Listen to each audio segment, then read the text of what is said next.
Hello, everyone, and welcome. Ink, take us away. Greetings. Welcome back to Blades in the Dark, House of the Rising Sun. Last time, the crew survived an assault by the Lampblacks on Sunrise House. There was a big fight. There was a siege. There was spooky stuff happened. Our leech Cloud has had contact with some kind of supernatural entity. Question mark, and the Lampblacks have kind of been kicked out of the district. So we have entered downtime. It is time to decide what do now. What do now, indeed? Mm. Is there any bookkeeping from last time we need to go over, Ink? Anything that Yes, yes. I'm glad you reminded me. Yes, we have some errata, which is so the first thing was that the Hound's pistols are actually double-barreled. um, so in the future, Moth will be able to fire twice each time with each pistol. that The feel second thing, that feel in the community reminds us of how guns work. indeed. The second thing is that last time the score was done on the crew's hunting ground, and I'm kind of eliding the bit about having preferred operation types on the hunting ground. But when you do an operation of your preferred operating type on your hunting ground, you get an extra downtime action, and you get +1 to gather information rolls. So I do want to kind of bring that mechanic in a little bit. So there should have been an extra downtime action there for that score because it was taking place on, and it was kind of related to their like taking territory, holding territory. Yeah.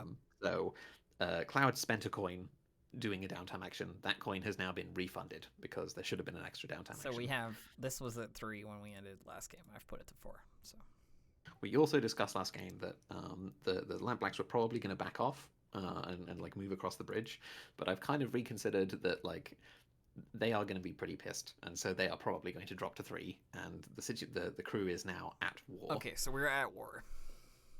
So when you have a -3 faction status with a faction, you're at war with that faction. When you're at war, as it says in the crew sheet, has a little handy guide. Uh, the faction tracker has a little handy guide.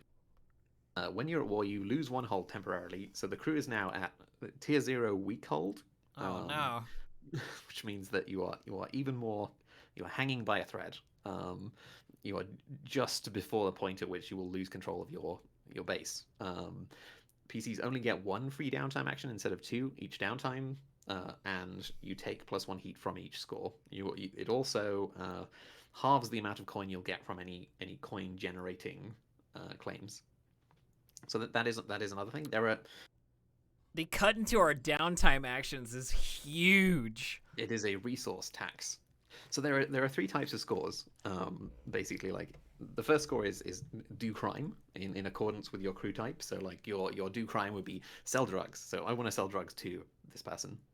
We want to go out onto the street and sell some drugs, or we want to take over some sales territory, or we want to acquire new product supply, that kind of stuff. The second type of score is to seize a claim. So you have a claims map on your crew sheet. But claims are stuff like that includes turf. That includes it is things that you are taking from other gangs. It includes having a vice den, having a tavern, having warehouses in which to store stuff. It could be a particular person that's well placed to help your gang. And the third type is a special mission of some kind. It's like I want to do this particular score to do this particular thing.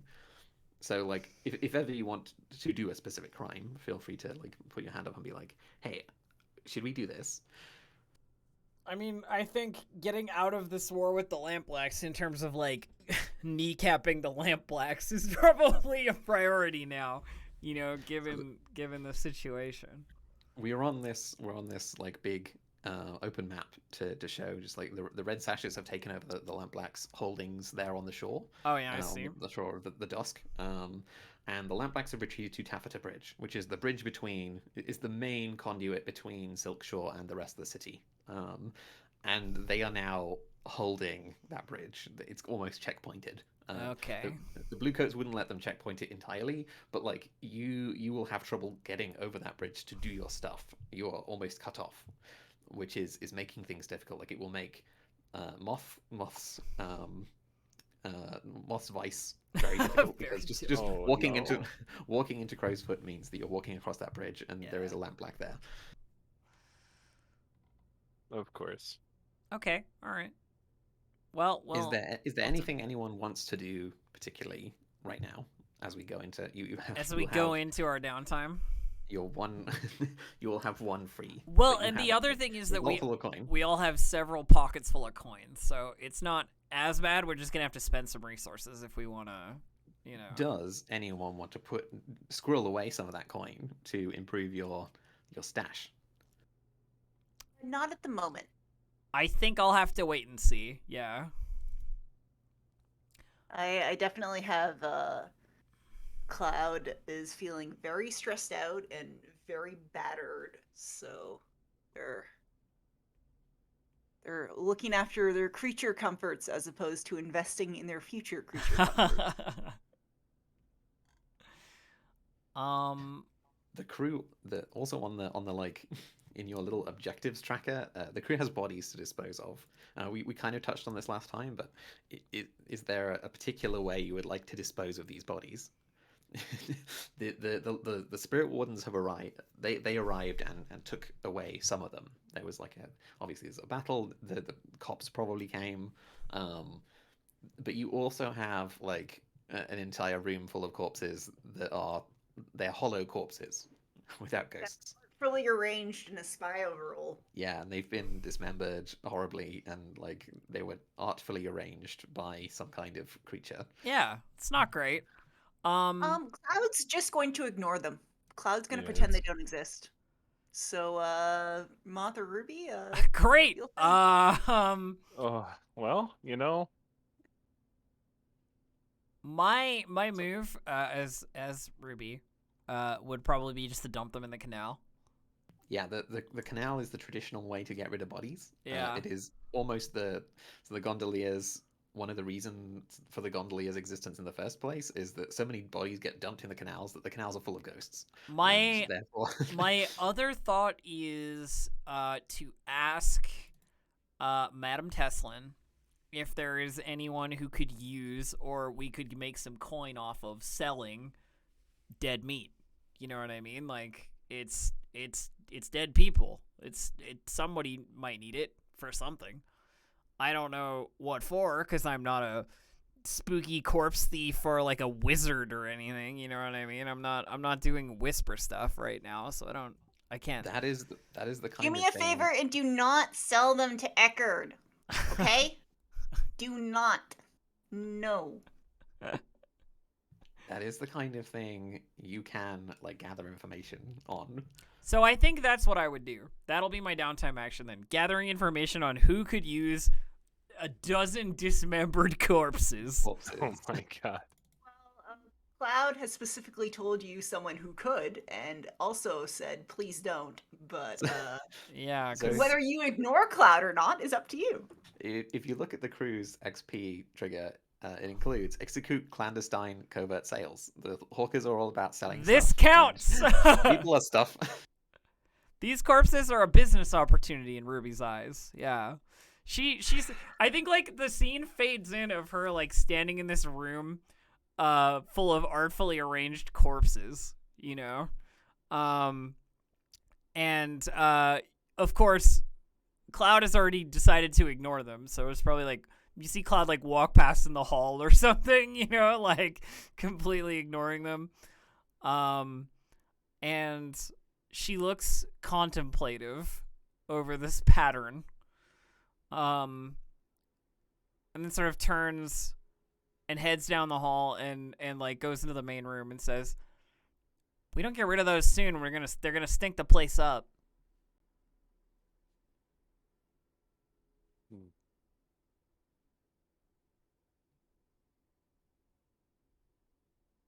Yeah. Right. Well, wonderful. Okay. What do you suggest we do to get rid of them then? Well, two options. One is we just dump them in the river. Any canal will do. But I feel like that might be a missed opportunity. So. A missed what? A missed opportunity. Wait. Okay, I'm listening. Bodies are a resource. Meat, bones, leftover clothing. You know, it's all something somebody's gonna want. Somebody with sicker tastes than me, but you know, someone. Oh, Moth slowly nods, rubbing his eyes. Well, I suppose if you know what you're doing, Well, I mean, that's the problem. I don't know where these things will be going. I don't have any contacts who particularly are interested in this kind of thing. I'd have to look for someone. You do have you have contacts in the underworld. Like you are a criminal, you grew up on the streets, so there are definitely avenues that you could start pursuing. Like Definitely, abstracted, yeah, obviously. yeah, abstracted, but I'd have to like ask around. You know what I mean? Yeah. Like,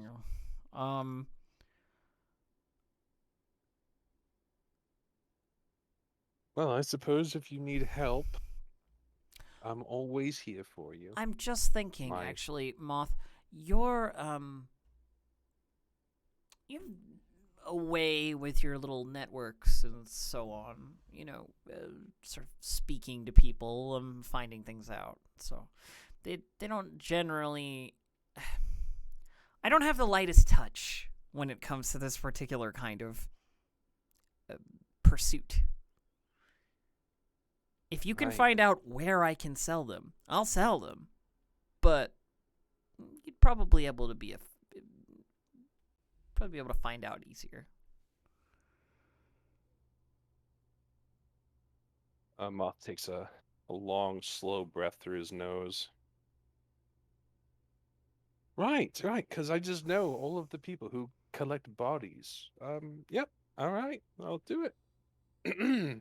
I'll do it. Well, unless you want me out there shaking trees. Metaphorically. The least the least suspicious, or the most reasonable and not like, I mean, some people probably want bodies for weird reasons, but Nice. the farming communities of Barrowcleft, which connect to Silkshore, which are south, also not across the bridge. You can see them on this map, at the very bottom. There may be some people who might be like, maybe some farmers who might want to use them for fertilizer or to feed them or for the eeleries. Delicious eel snack. I There is a crew claim it's on the Assassin's Playbook, but anyone can kind of grab that claim, like an eelery, for somewhere to dispose of bodies. Yep. Having an It's eelery like in your place. it's like a pig farm, you know? They'll eat anything. lovely. Eels are probably the most common meat amongst the poor of Duskville. Well, let's figure out where we're gonna take these body parts. Whatever contacts So on sort Moth of can. on sort of like a meta level, I'm hoping that you can use your OP consort skill, you know, Yeah, to well, whatever- find some contacts. So here's the thing: if it's Ruby doing it, if it's Ruby asking her contacts, she'll be much more effective because you know your way around the lower classes of the city. Yeah, It's but Moth doing but the it, thing but is your consort will be bad. the thing is my consort is 0, and what am I gonna do? Ask around with command? Like, I don't really think this is gonna work out so well, you know. Go into Surely, into the middle of Cannery Place and be like, "Hey, who wants body parts?" Pay me. surely, there's some higher folk who have an exquisite taste. Ah, or yes, something. cannibal nobles or something. Yeah. Surely there's somewhere we can do something here. Let's I mean, I have moved this into you doing a downtime action instead of me doing a downtime action. That's so fine. I Just don't so know. So this is not a downtime action again because it is not one of those restricted downtime activities. It is part of the free play and it is gathering information. okay. Never mind then. Let's do it. I'm down. I'm down to do this. All right, hit it up. So you are hitting up your noble contacts, your weird noble contacts, for nobles who are interested in the long pig.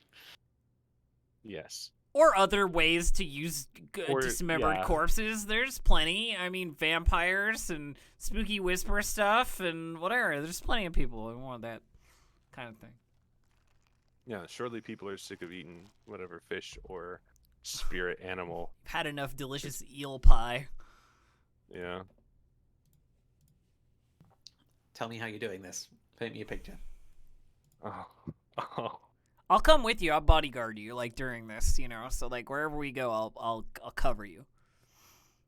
All On right. your way out, you would probably hear some mutters from Cloud. Again, just like cursing Eckerd's name. They haven't actually explained who Eckerd is. Yeah, They just- I don't know Eckerd just off the top of my head because they're a you contact, not an us contact. No, just Just yell back like, Cloud, or no, Cloud, we're going out. Back soon, hopefully with someone who can take these corpses off our hands. what? Oh, those. Don't yell about that. Shh. Okay. All right.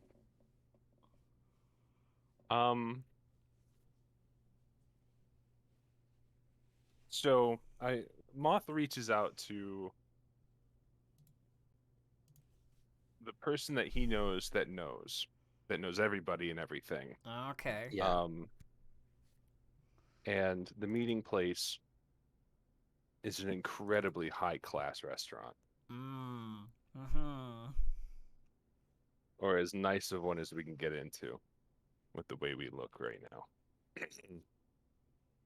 There's a, where would that be? If you don't mind helping me. The Golden Plum would be one of the nicest restaurants in Dustwall. Caters to many tastes. Perfect. We sure, yeah. So we reach out and we are going to the Golden Plum. Wonderful. Which is, I believe, somewhere in here. It is Chef Rozelle of the Golden Plum Restaurant, 6 Towers. It's on 6 Towers this year. Six Towers is the spooky district on the other side of town. I love it. I'll just shift you over to the global map. That bit up top there is 6 Towers. So it is- so we have to go like across to Crowsfoot, then to Charter Hall, then to 6 Towers, like across the city, basically. Or you do a long loop via the Dunslow. Yeah, or we go forward, through Night Duns Market, past the Iron Hook prison, like past the giant Ealery farms. yeah. Through Coleridge, which is filled with like clanking machines. It operates day in, day night. There's just like constant the sound of hammering of iron anvils. It's filled with smoke and smog and hissing noises as things are cooled.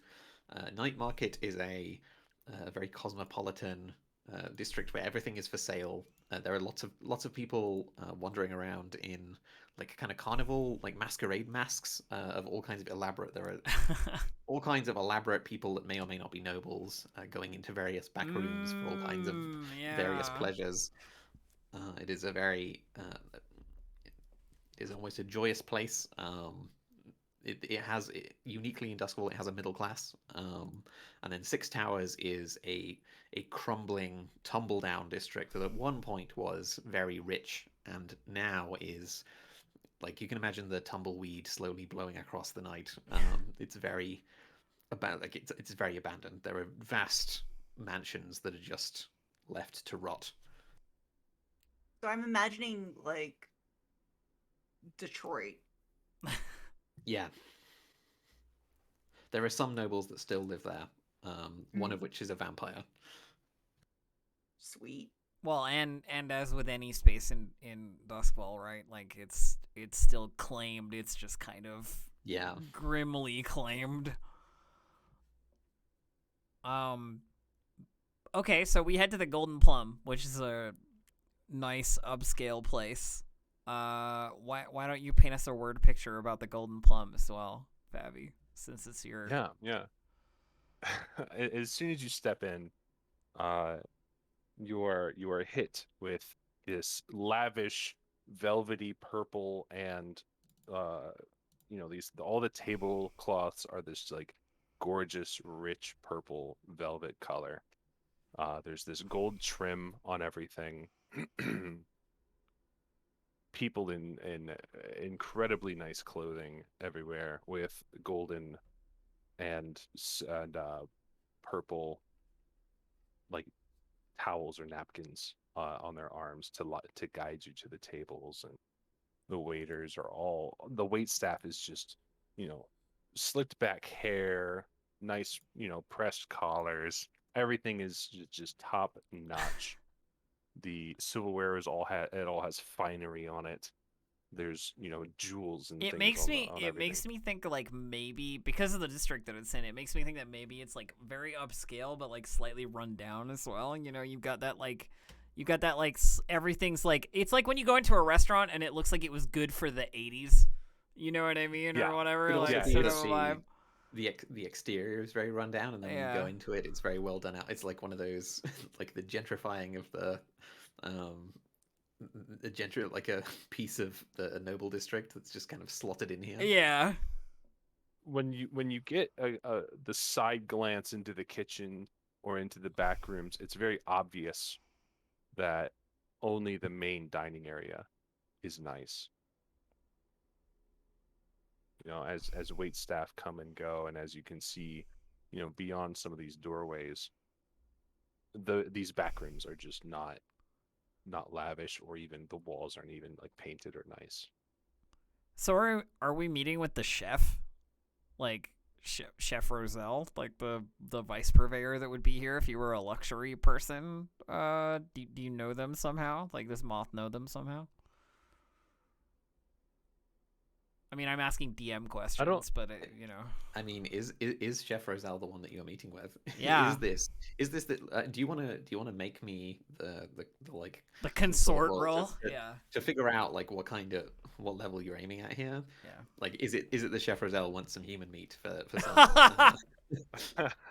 for a specific client, yeah, that's exactly what it is. There's a client that likes long pork. Roll that consort, Fabi. Hey, what's our position here? So I think this is just a fortune roll, and Fortune we'll roll, we'll like perfect. figure out the position.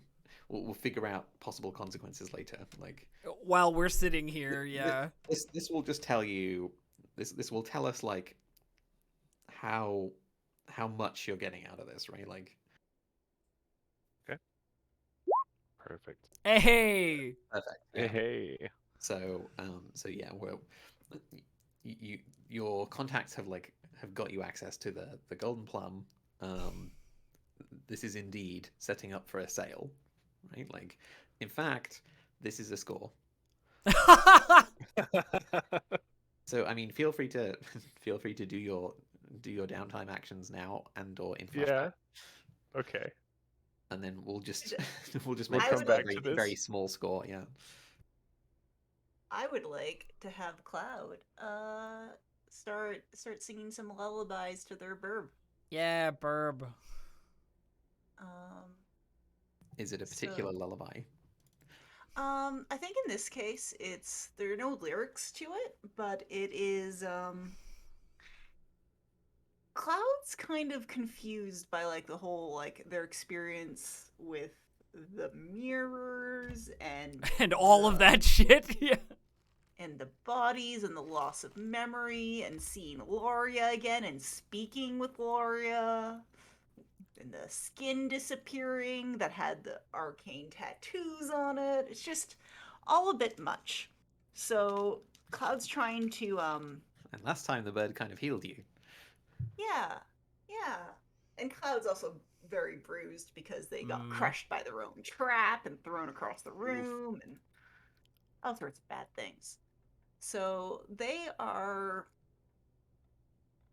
cradling their little court seeker crow, the flightless court seeker crow, and Like it's Death Seeker. dancing along with their own reflection in a mirror as they're kind of like humming a little ditty to be Ah. like, mirrors aren't too bad. See, we're in the mirror. It's kind of like a soothing thing. You know, we're okay. Everything's calm, and we're just gonna like continue to exist and survive and be comfy together. It's kind of like a nice quiet little moment that they're trying to share with their crow friend. So before you roll that, there is a knock at your door. Wait. There's a flurry of movement as Cloud kind of like tucks the bird back away into a little aviary enclosure. And as you turn from the mirror, like we see in the shot that like as you turn away, there's a shot of Cloud walking towards the door, and behind them, standing, is Loria, like in a corner. It's one of those like in what is it, The Haunting of Hill House? There's all kinds of ghosts hidden in various frames of like the cinematography, just like standing there. There's like people made a game out of spotting them all, and in this one, yet Loria is definitely standing in a dark, shady corner, watching you, but only in the reflection. Oh, cool. Cloud definitely hasn't noticed it. Yeah. Yeah. Cloud cracks their door open. Yeah. And it is Audrienne Dree. She has been hanging around Finn while he recovers. And he's like, may I come in? Is this a good time? I'll come out. Cloud slips out of the door and shuts the door behind them. This is perhaps not something that we should talk about in... I wanted to ask you something. Okay.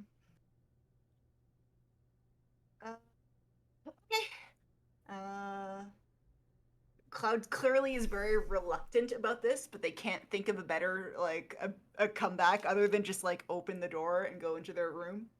Yeah, So... this was like she's trying to get into the room. It's kind of like, can we talk about this in there?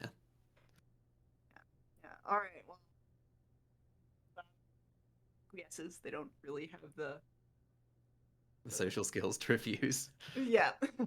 Without like being horrifically rude, and they don't want to be horrifically rude, so. And she kind of like strides over to this mirror, this like the kind of like semicircle of many mirrors, and just like there's definitely a almost reverence in her like posture as she goes over and just like stares into them for a second. That she as she like waits for you to like close the door and come in and talk. There's a click as the door closes, and Cloud turns around, probably glancing very nervously to the scattered piece of cloak that she tossed over the bird enclosure. And then yeah, they don't know that you have the bird. And then this was Loria's when she was with us. Yeah, I heard that this used to be where she lived. You've seen her too. Mm-hmm. You know what I'm Yeah, talking I about. mean, like, we all saw her. She was very dead on the kitchen counter. And she kind of like gives a almost like a nervous laugh, and then is like, you know what I'm talking about, don't you? Would she know you as Isha? She would definitely. She would, if she knows it, she would use your real name rather than your like alias.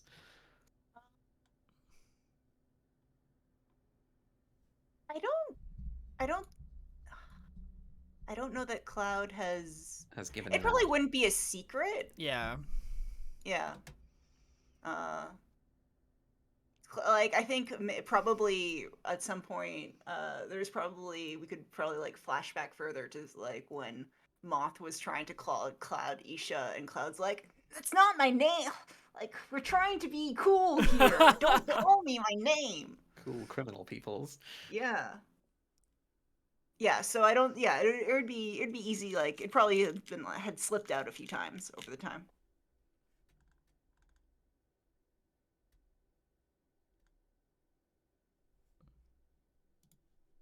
Are you curious at all? This was hers. And you've seen what we've seen. And she like stares into her own reflection.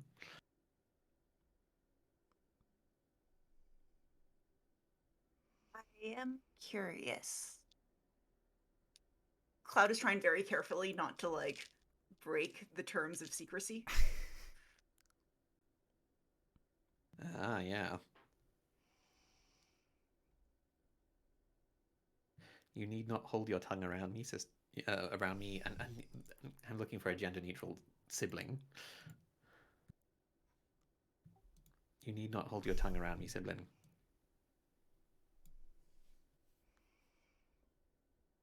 You have been given a gift.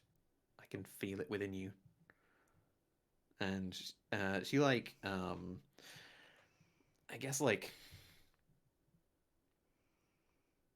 rolls up a sleeve, and there's like there are tattoos on her arm as well that like the moment you lay eyes upon them are very familiar. Cloud's eyes widen, very wide, and they kind of. I think they take a step back for a moment, and then they take 2 steps forward. Uh, did Loria give this to you? This is about more than just Loria. Have you heard the legend of Mary Combe? It's a Duskfall one. How long have you lived here? Not long enough. A few years. She was a servant girl, you see. Servant to a cruel master in Brightstone. But she was smart. She delved into things best left hidden. Her employers, they too disdained the spirit laws. But there's one rule for nobles and one for the rest of us. She killed them. And then she didn't stop. She cut a river of blood across Brightstone. Some say that they got her, that they cornered her. Some say that she's still out there. I know that she is. And then she like reaches out and like strokes a finger down the mirror, saying "Bloody Mary."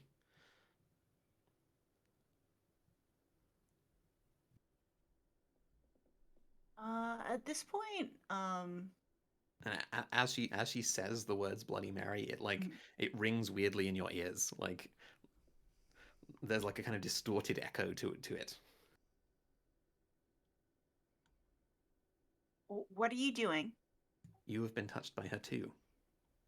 I can feel it.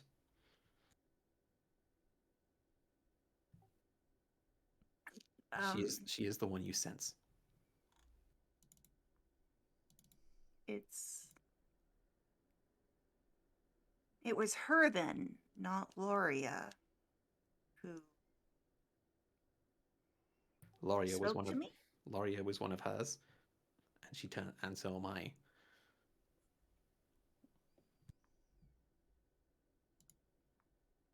We are a family. To some, she is a monster. To others, she is a hero. To us, she is an example.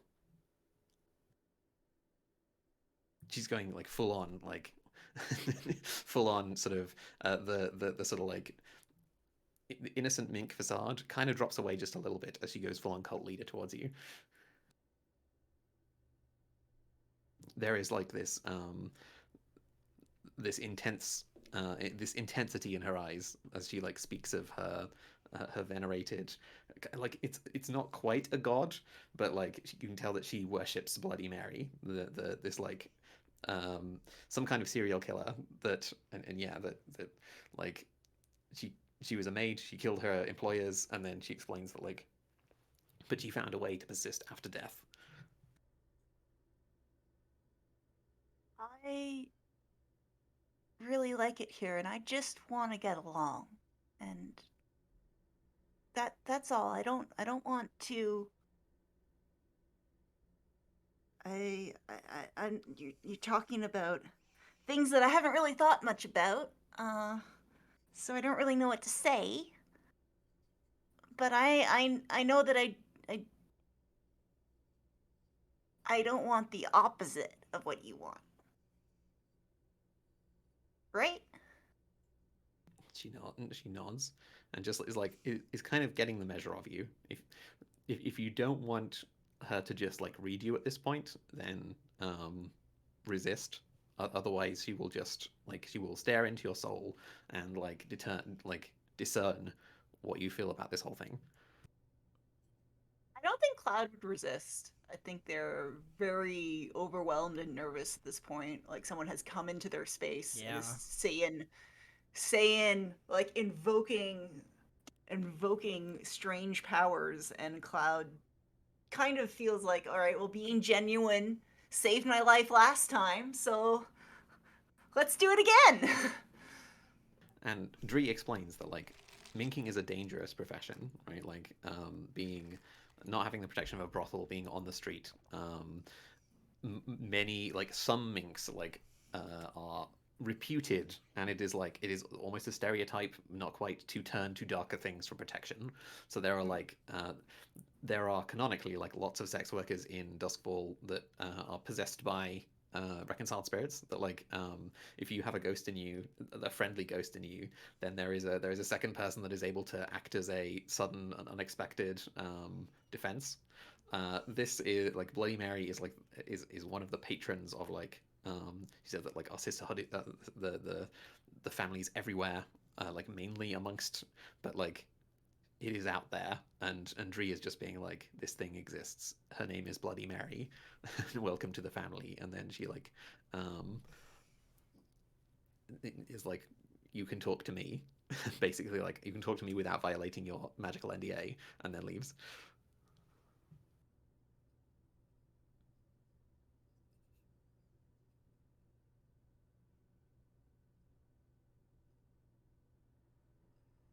Is probably what's going through Cloud's head right now.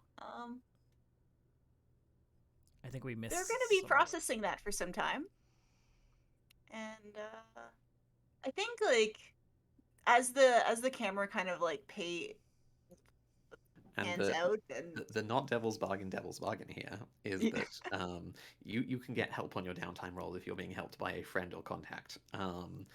If you also like spill everything and tell Audrienne about the bird and like loop her in on all this stuff, then you can have help with this this like stress reduction roll.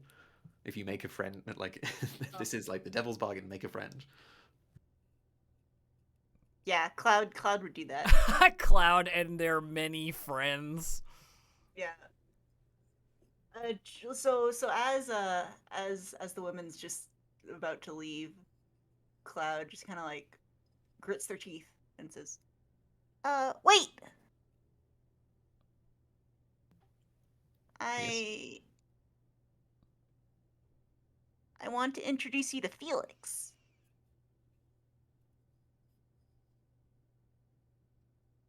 Shuffles over to the enclosure that has been like draped with like probably Cloud's bedding and bed sheets, like leaving their bed like suspiciously like blanketless. And just kind of like slowly unfurls the covering and revealing the uh the corpse seeker crow, who has, very ruffled, like broken looking wings that's kind of like Is a set. death seeker crow. They can. Yeah, sorry, Death death seeker crow. Sorry. Uh, this is Felix. You won't tell anyone, right? Your secrets are my secrets.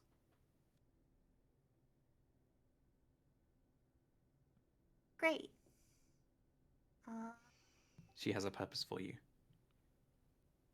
This is like it's as if she's almost like talking to a chosen one. She's like, oh, this this person has been selected. Has like Bloody Mary has like through Loria has manifested to you, and so you must be important in some way. and you realize that like she is like a cult leader.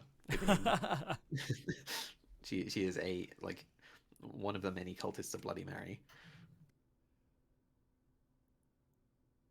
And like what you sensed was definitely not a person, but like they are like, yeah, that this entity that flowed into Loria, this entity that like communicated to you through Loria, like this is this entity is called Bloody Mary and was at one point an ordinary mortal maid.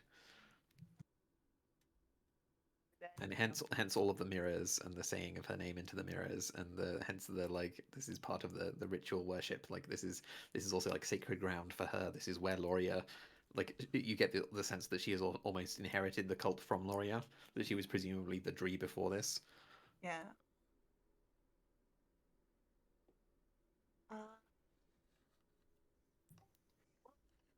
If you'll excuse me, Felix and I have an appointment.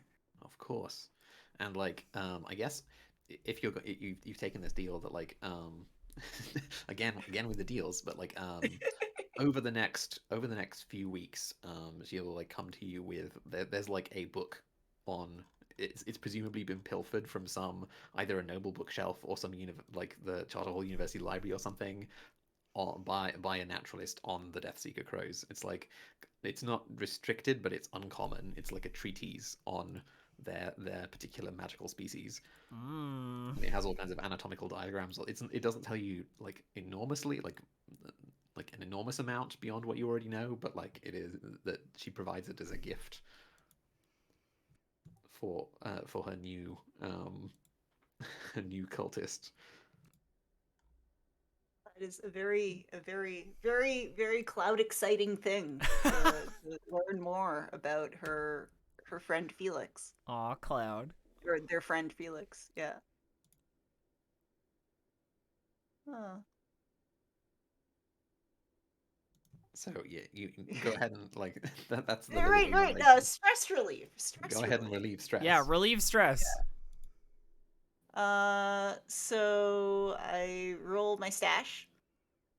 Yes, +1 because you're being helped by a friend or contact. All right, 4. So that is 4 stress, You correct? clear 4 stress, yeah. All right, well that is my 1 downtime action. Wonderful. Yeah. Awesome. Can Don't I, worry what Cloud's getting up to while you're away. It's totally fine.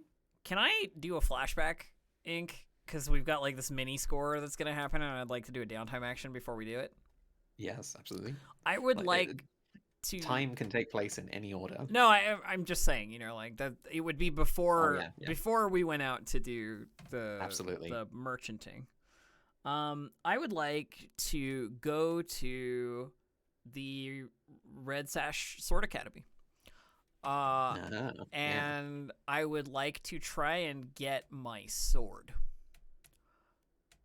that I had to give back when I left. I think that's probably a long-term or an asset thing, but it could be a long-term project. Like it depends on how you want to go about it. Whether you want to buy it back. You could be making like lifestyle roles to like representing like piecewise payments. You could be. I don't think she would buy it. I think this is a like Malariklev and other students know who I am, and like now that I'm working with them, they should give it to me. Mm-hmm. You know. Yeah. Ruby thinks she deserves it. Okay. I also have flashback within a flashback. Okay. So there is you had a cellmate. In Ironhook. So you had many cell. There are like many people in the Ironhook general prison population that you interacted with. But this one, her name is Daphnia, Daff, and she was in prison for breach of the spirit laws, right? Like, which is very serious. She was like in there for a long time, probably for many years, and she was released soon after you were. But she has served a significant sentence. She is now a gondolier. Would you say And she is a friend? that depends. It definitely depends on how you interacted with her in prison and how you're interacting with her now. Fair enough. She basically is like, hey, I'm out of prison now. Come. She is definitely a contact. She's maybe not a friend yet. Okay, I've just added her to my list of dangerous friends. Yeah. But, Daphnia, a gondolier. okay, so she has asked for me to come and like meet with her. Yeah, she is like, I'm out of prison, and also like it seems like we have things to discuss. Okay. Well, you know this- what? Let's do that instead.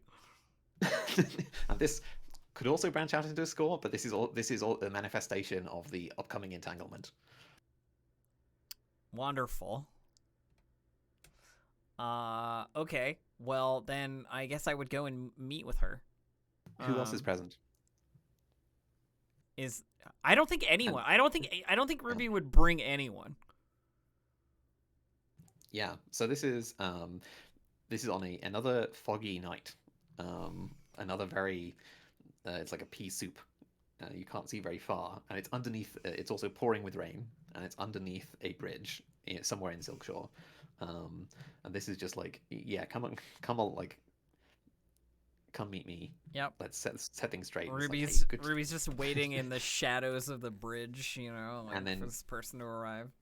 yeah, she like you're not waiting long, and she like paddles it. She's like, have you ever seen like punting, the like large punting sticks? Yeah. She's like punting down the river towards you, wearing the like regalia. It's like probably imagining it's like almost lesser spirit warden gear. That it's like a big thick cloak, thick coat, probably a hood. And back when she was in Iron Hook, she was pretty dire. She was like really emaciated and just like poorly treated, and just generally like she was a witch. Not having a good time in prison. Yeah. Yeah. And right now that she's out, she looks a lot healthier. But she is like, yeah, she paddles in towards you and is like, Ruby, you're looking good. And Ruby sort of like stands up from her leaning against the wall and like walks over towards the sort of edge of the canal. She like takes a bit of rope and like there's probably mooring little things all around. Oh yeah. Silkshore. And so she like is like tying up the boat. Does she get off the boat, or is she just gonna stay on the boat? she like because it's pouring with rain, and so she's like coming underneath the bridge. And this is also like it's a location that you both have chosen mutually for being relatively isolated. It's probably in this quieter, more like low-key area of the district. It's probably somewhere within the ease. But yeah, she like ties up the boat and then steps onto the cobblestones. The fog, like freezing fog, really muffles your voice. It's very quiet, despite the fact the bustle is kind of like drowned out into this almost white noise. Yeah. And she is like, yeah, kind of like probably pats you on the shoulder, like I think pats you on the shoulder if permitted, and then is like, you looking good. I think I'm afraid. Ruby is also dressed sort of like heavily, you know, like because it's raining. Yeah. And gross. She's probably got like a big black coat on. This is your very like film noir-esque yeah. meeting under a bridge. Yeah. I can never not think of The Matrix when there's like rain and a bridge, you know. But anyway, you know, you're looking good, and yeah, Ruby doesn't mind her sort of like, you know, patting her shoulder or what have you. Like the contact feels familiar, you know. And she replies, yeah, you too. Much better than you were, anyway. And so she like also takes up position by the wall and like leans in, and then like probably strikes a match against the wall and lights up a cigarette and like puffs out a gigantic, like a cigar, and puffs out like a gigantic cloud of Nice. smoke. She just seems very casual. Ruby follows and like leans again, you know, once she, it like, looks like we're getting comfortable, and she's like, "Wow, you're really probably offers. you're really living it up since you came out." Like takes the cigar, has, you know, like partakes and then hands it back. Wish I was the bearer of better news. What been kind? What kind of shaking news are you You've bearing? been shaking the tower. You've been shaking the tower recently, eh? Well, you know, gotta make some noise, or you're never gonna get anywhere. Well, you see, we gondoliers, we've been around almost as long as the dusk itself, eh? In outfits like yours, these fresh-faced and hungry, eager to carve your mark. There are 24 a scale, and I've seen hundreds of them come and go. She like, oh, yeah, probably like is like offering you a cigar, and then it's like just blowing out another another cloud of smoke. Hey, Ruby just And, talks like, casually, like passing back and forward. She says, "Sure, but you know, small outfit, powerful friends. It's not unheard of." Yeah, all of them want to play dirty, a little downy for a few more inches. So they lie and they cheat and they always draw first. Kill them all before they kill you, eh? Right? It's the way of things. But the dark of it is this: we're all stuck in here. You've only got so much room. We've all only got so much room, so much goodwill to spend. Eventually you're stuck in a corner, and no one sheds a tear for all the scuttlers that die up against the wall. So I'm, unfortunately, the bearer of a warning. And she like shrugs and like, "Oh no, we beef with you personally, but you shaking things up. And the gondoliers ain't too happy about crow's foot business, all this nobbling over here, rather than over the bridge. They want this outer Silkshore. They're gonna, tomorrow, today, a week from now," she like shrugs again, "they're gonna move to sort out this whole bleeding mess. Maybe you have a future, or maybe you're gonna pick the wrong fight. Maybe they'll drive you and your new tough friends off your new corners, throw them back over the bridge. What are you gonna do?" Ruby sort of shrugs and says, like, "I got no problem with the gondoliers. You know, we don't have any problem with them. Like our little association. No, but there's bad blood between us and ours and the Red Sashes. Yeah, I could see that, but we're just And doing. you'd know that like the Lampblacks are historically aligned with the gondoliers. Yeah, and like the thing that Ruby's gonna say is like, but the Lampblacks really didn't give us much of a choice. You know, like break our friends' knees and submit to their demands didn't really seem Everyone like g- something I wanted to do." Everyone gives you a choice. Sometimes it's just shit choice, but we all gotta live together in this place, eh? Well, There's a lot even I'd be there's a lot even you don't know about this district.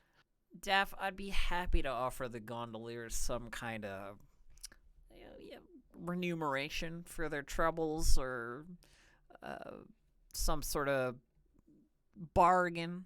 You know, we've What? got upcoming business, and we get time to expand enough, and it's gonna be good for everyone.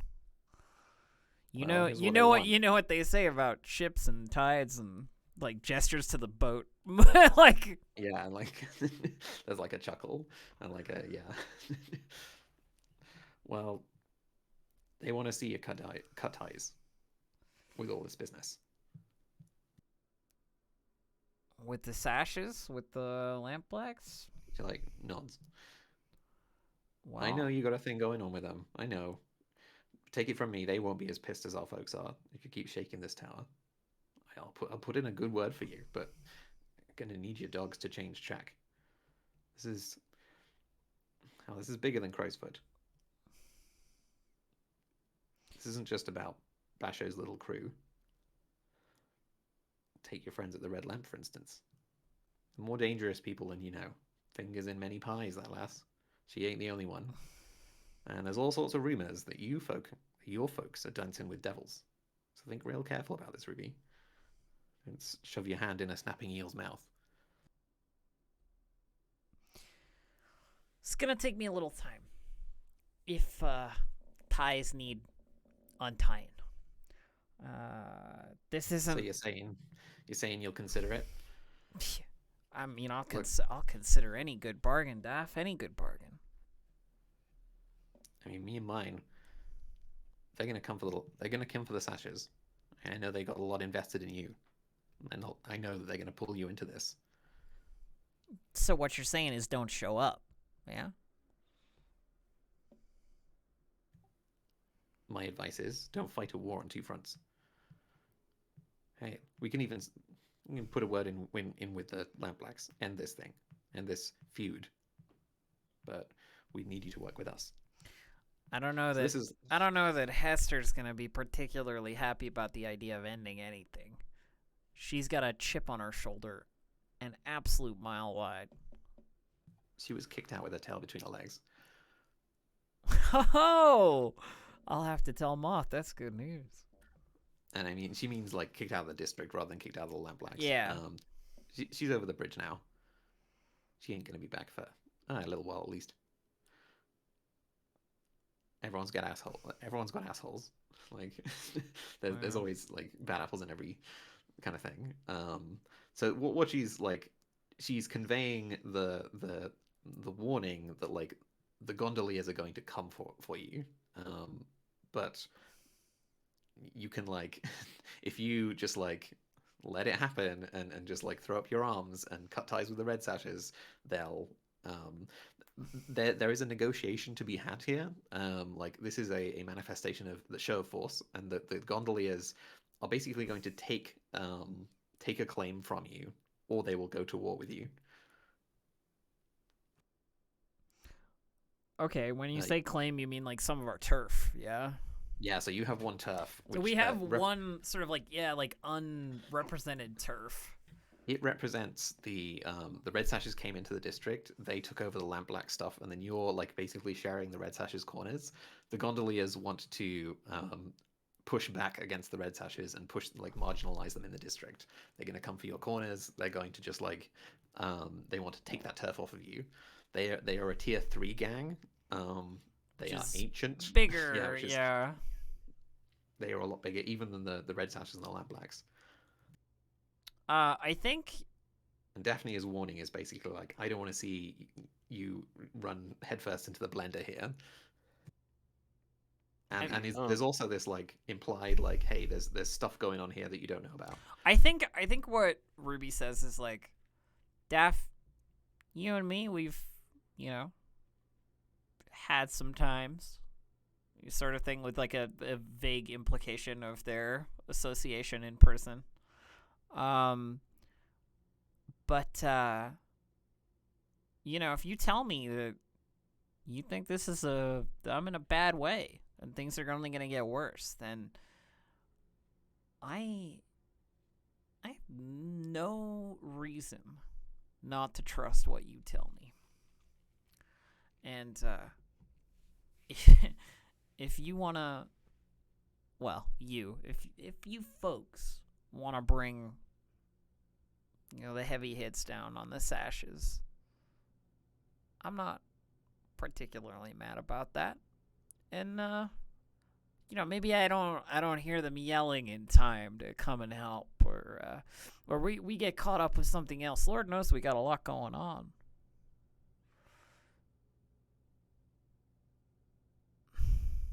Easy to become isolated in this district if you can push them back out. Just saying. Gonna have to be more proactive than that, I think. They have a lot invested in you. A lot of coin. Could be a lot of coin they've invested that they don't get to do anything with if you and we work something out, And are you wanting to like leave this open for like because again this could be another score to reclaim territory from the gondoliers, to be like negotiate this deal, and we could abstract the entire thing into a single like role if you want, to be like, can we, whether they just like take your turf. my thought is that Ruby would probably talk with take this back to the gang, talk with the gang, and see what they think. I don't think that Ruby would make this decision on her own because that just Yeah. feels like a little bit too blatant. Yeah. But there's definitely like a but then on Ruby's side of things, it's like the gondoliers are bigger. They own more of Silkshore. We live in Silkshore, and like if they want to push the red sashes out, then like moving with the tide is the smart move. It's like kind of her take on the situation, and that she trusts Daff. their turf is all of the water. Yeah. Even the bluecoats pay respects to them on the canals. So that's and she finishes with like, take care of yourself, and like drops the remains of the cigar to the ground and like does the kind of like stomp it out with a boot, and then like gets back unties her like little gondolier and punts back off into the incredibly dense fog, and in moments is vanished. So now we skip back to the The golden plum. with Moth. All right, Moth is leaned back in this nice chair at the table, one leg crossed over the other, and his fingers steepled in front of his chest. Ruby's got her best high class bodyguard look on. She's got the nice red vest that she wears, like with a dress shirt underneath, like just kind of like being quiet nearby. You can make a lifestyle roll right now to see how well you're dressed, and you can push yourself if you want.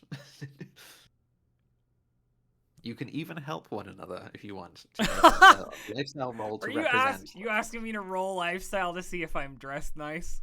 Yeah. All right, I will. Yeah, and Moth definitely help. Okay, all right. Preen and prune. Take a stress if you're helping. This is like almost an action roll. Yeah, Can I'm taking I, the stress. Can I use foresight? Oh, to help foresight, because with, it's a score. It is a score. Yes. All right. You can help remote because foresight bypasses the need to be present. You can just have sorted it all out before. So I flashback to a flurry of you both are leaving the house, and Cloud just kind of like sticks their head out the window to like look them in the courtyard and just like yells to Ruby, "You're leaving dressed like that?"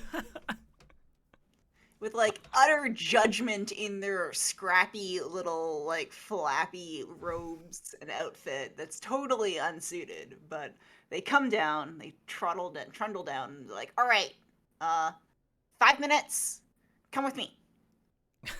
Ruby's like, okay, yeah. So then I go to Belle, our lovely brass feathers, the leader of the brass feathers. Our leader of what brass feathers, and just say like, she's going to the golden apricot. Is that what it is? What's it called? plum, the golden plum. The golden plum. And she looks like this. Can you fix it?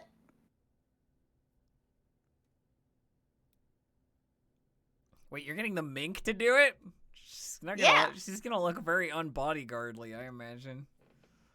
I mean, we did say that Belle is quite stylish. That's she is true. like she is an older mink.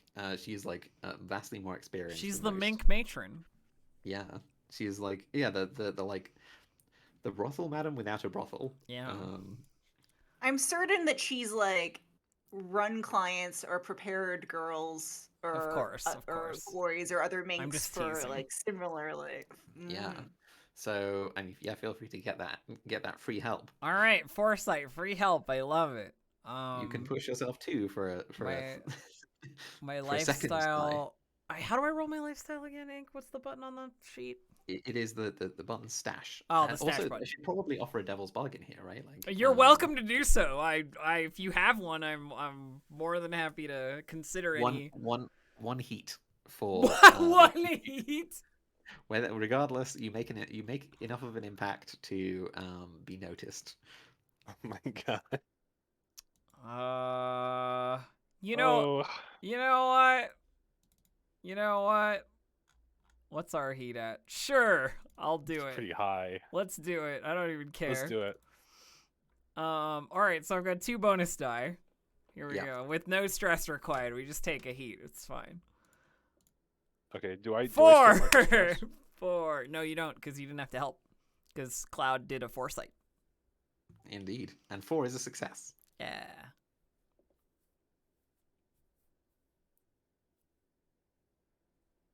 So you are looking fine and Looking supporting this. fine.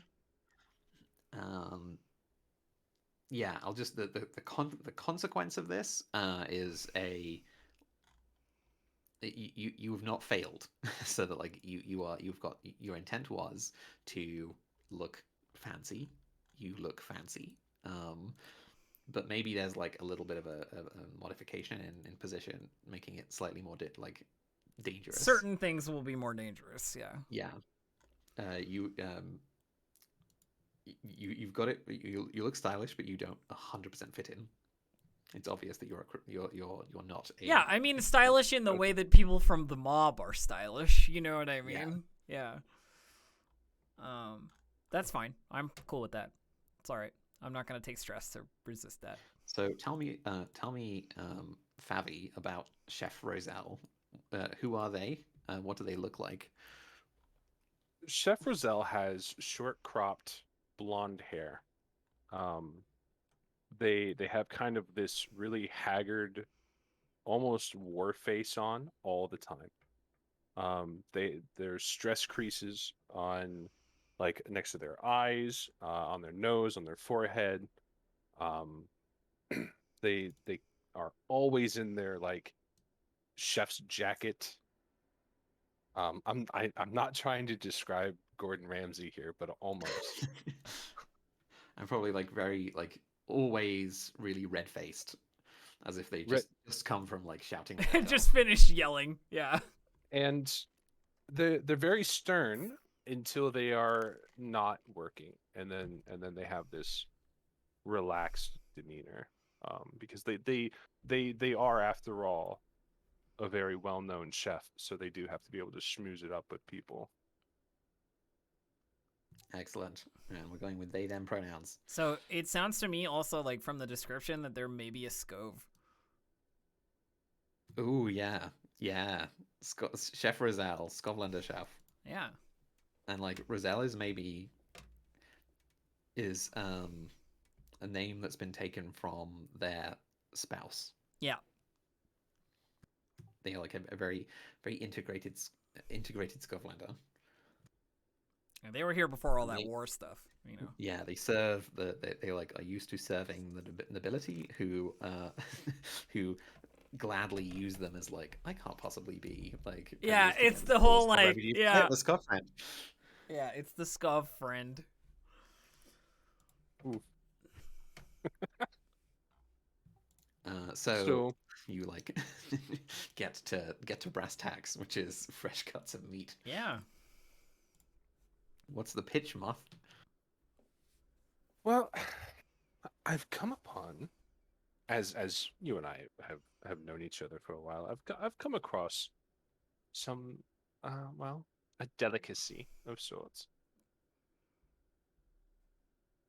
and I don't trust anyone else in the city to handle this delicacy.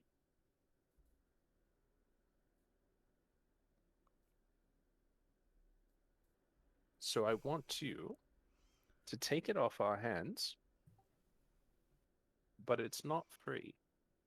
And there's probably like that at no point in the conversation does anyone come out and say like human meat or even like long pork. It's all very like we cater for all kinds of tastes here, and like we are always on the lookout for new exotic produce, fresh produce, kind of thing. Because also you have volume. You have an entire tier 2 gangs worth. You have two tier 2 my gangs God. worth of meat. That's a lot of meat.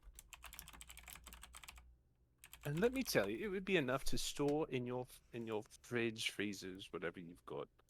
Your ice box. Like an ice Quite box, a- yeah, like You'll be able to put it on ice for quite some time. But it's very fresh, and it's very problem-free. Not to mention the lack of contaminants Because there's no, like, bullets in it or anything, you know what I mean? Like, it was ripped apart by a ghost. It was just, yeah, the ripping apart is maybe secondary to having their ghosts ripped out by whatever the heck I'm happened just to them. saying, you know, like... Oh, because also, like, human meat is really hard because those bodies will have Ghosts. ghosts. They've got in them. ghosts Yeah, that'll that's- come out, yeah! that was kind of the big push for this, right? Like, it's hard to get it because where would you get human meat? Because they always drag it off. And especially, like, yeah, and burn the, it. the spirit wardens take it and burn it, all of it. And also, like, Yeah. you definitely don't want to eat something and then have the ghost possess you, Nope. which is what will happen if you, like, try and eat a person. So this is indeed quite unique. So it sounds like you're making an action roll to convince. And the question Rozelle asks is, like, how do you propose to get this to me? You tell me, like, are you? I think what happens in this very moment is that we get a flashback conversation to the gang talking about the gondoliers. Haha. The entire gang flashback to, like, the main room where I've Yeah, just come back from, you know, like, the meeting with Daff, right? And I've gathered everyone up and we're, like, sitting in the sort of, like, meeting room. This episode has lots of, like, non-linear Yeah. medias res Yeah, intercutting. Yeah, the like opening scene is in this, like, golden plum, and then we have a lot of, like, cutbacks and, like, movement. Yeah, it's great. And Ruby sort of lays it on the table and says, I've got it on good authority the gondoliers are going to be real upset with us if we keep helping the red sashes.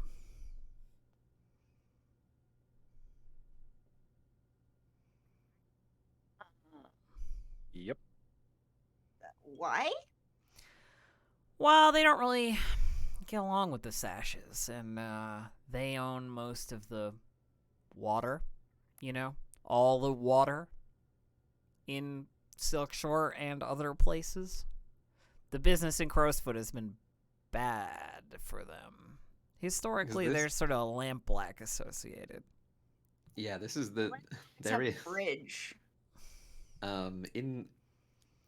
So alongside the conflict between the Red Sashes and the Lampblacks is a conflict between the cabbies who breed the goats and the gondoliers who run the waterways.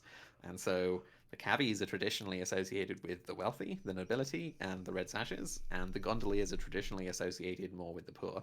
And the gondoliers are also, they are who you go to with spirit problems if you don't want to go to the spirit wardens and potentially get executed at random. The spirit wardens are terrifying, but the gondoliers, because bodies are traditionally dumped into the canals, they tend to deal with a lot of the ghosts. So they are this also They have a lot ancient of whispers. secret society. Yeah, they have whole cohorts full of whispers. Them and the Railjacks are kind of like the working person's Ghostbusters. But I think we've got an opportunity here. See, my friend in the gondoliers, we spent some time together, you know, in Ironhook.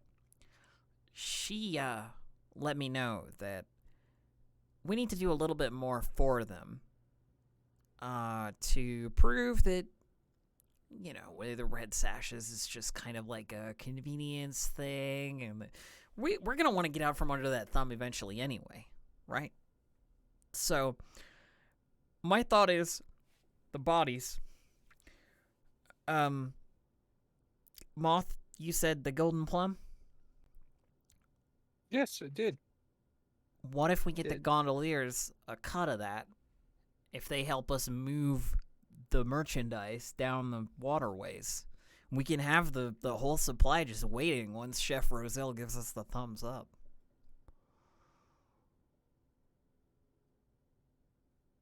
I have no opinion on this matter. Cloud is like, the bodies are not real. Moth, he claps his hands together. That sounds absolutely delightful. Of course, it's going to be a little cut for the gondoliers, probably at least 50-50, given that we got no other way to move them. Free Well, money I is mean, free money, though. But better than tossing them into the canal. no, I agree. I'll reach out to Daph and let her know we got a plan.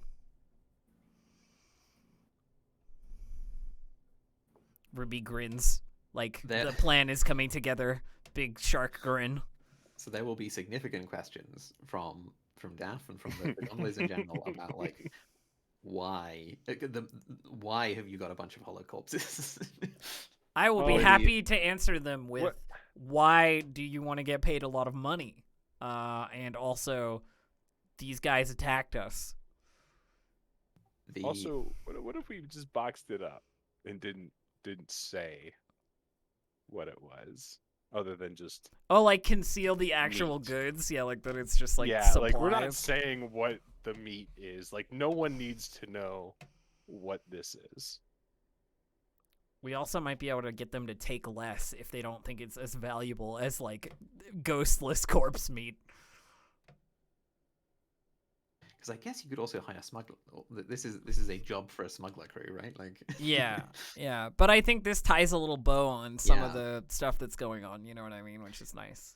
What the gondoliers want to see is an almost like public cutting of ties, which would really piss the red sashes off because they've like Giving they- us they, 10 like, coin worth of yeah, they've drugs. given you 10 coin worth of drugs and then like invested in an entire gang's worth of red sashes into losing a bunch of people at your like for defending your base. But like these are some big decisions to make, right? Like they're gonna slowly pull you apart. There is like a fork in the road here. I mean, my Oh, thought yeah. is to mollify the gondoliers a little by providing them with like the view that we're willing to do business and like that we're not their enemy and that they're going to make some coin off of like this thing that we're doing and thus push that decision back just like a little bit, you know? Yeah, we need to buy like a couple. I want to more buy days the kind of ability thing. to be a little bit apathetic about it. You know, like if the gondoliers want to fuck with the red sashes, that's totally fine, you know? But I want to be able to say, oops, I didn't show up, and that be enough. You know Yeah. what I mean? Make me an action roll. Okay. Um, All right. to because this isn't Daphne. You're convincing. This is probably Isal, who's like the Mhm. leader, or like a mid boss in the gondoliers. That like, hey, okay, we'll consider your offer, but give us a few more days, kind of thing. And also, can you help us with this thing, and get a cut of like. That is another one of their demands that you start paying up to them and not the red sashes. You can of course Oh my God. while you're like prevaricating between them, you'll be paying up to both of them. Okay. Noted. Well, unless anybody else has like an idea, because I'm happy to like if we want to just like do the thing, we can do the thing either way. I just you know, give me some sort of like narrative input. These are the complexities of running a like you're not selling drugs, you're selling human body parts, but it's Yeah. the same principle. Like Yeah. you need supply chains and that kind of stuff. The gondoliers are good because they can move stuff across water, and so like if you have gondoliers, then it's just like on your side it's just generally very convenient. But also not having the red sashes wanting to kill you is very convenient, and there are all kinds of convenient things. There are all kinds of Also- good things, yes. We Also, could, yeah. Well, if I think you paying up to both of them and then And then You know, picking buying the ourselves picking the convenient one, yeah. picking the convenient one or picking the just like being like, yeah, sure. We'll Okay. buy ourselves some time to I get just- a better read on the situation. I just wanted to make sure that all players were like, you know, enthusiastically engaged I'm in in this on plan this. before I went ahead. Right. I'm in on this. Yeah. Okay. Yeah. So I can do a sway roll if that's the kind of action roll we need, but like again, I'm not really much of a like a talking character. You are the underworld character. But I am so the I wanna see underworld you do it. character. So I guess that You leaves could me. also push. You could also push Moth up front and be like, Moth, talk to these people. No, I'm gonna do it myself this time. I think because I have Daff like giving me the intro and like it's kind of like I can be vouched for. So yeah, I think we're gonna go with a sway roll. I'm gonna push myself, I think, to do this properly because this The is obvious devil's bargain is if you promise to cut ties with the Red Sashes, if you make that promise, then obviously like I'm not gonna make any promises. No, that's not gonna happen. But I'm wondering is because we're still in a score here because this is a score-related roll. Cloud can still Cloud help you with foresight. might be able to give me a foresight on like this is who the boss is or something. Like some kind of.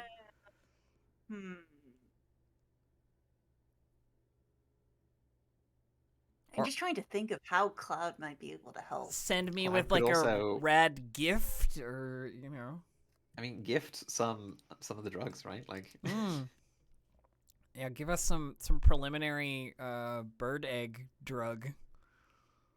All right. In the all right. So foresight, going back to before you left for the gondoliers. The familiar face of Cloud, remembering something just the moment that you're in the courtyard walking away. Yep. Ruby. Turns back like, yes. I don't want to yell this. Come here.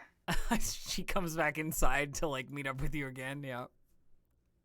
All I right, love that so- the scene framing, like if this were a TV show, the scene framing is exactly the same as the previous Foresight. Like they're in the same place in the courtyard. You call out the same window. It's like the same expressions, and then she comes back inside.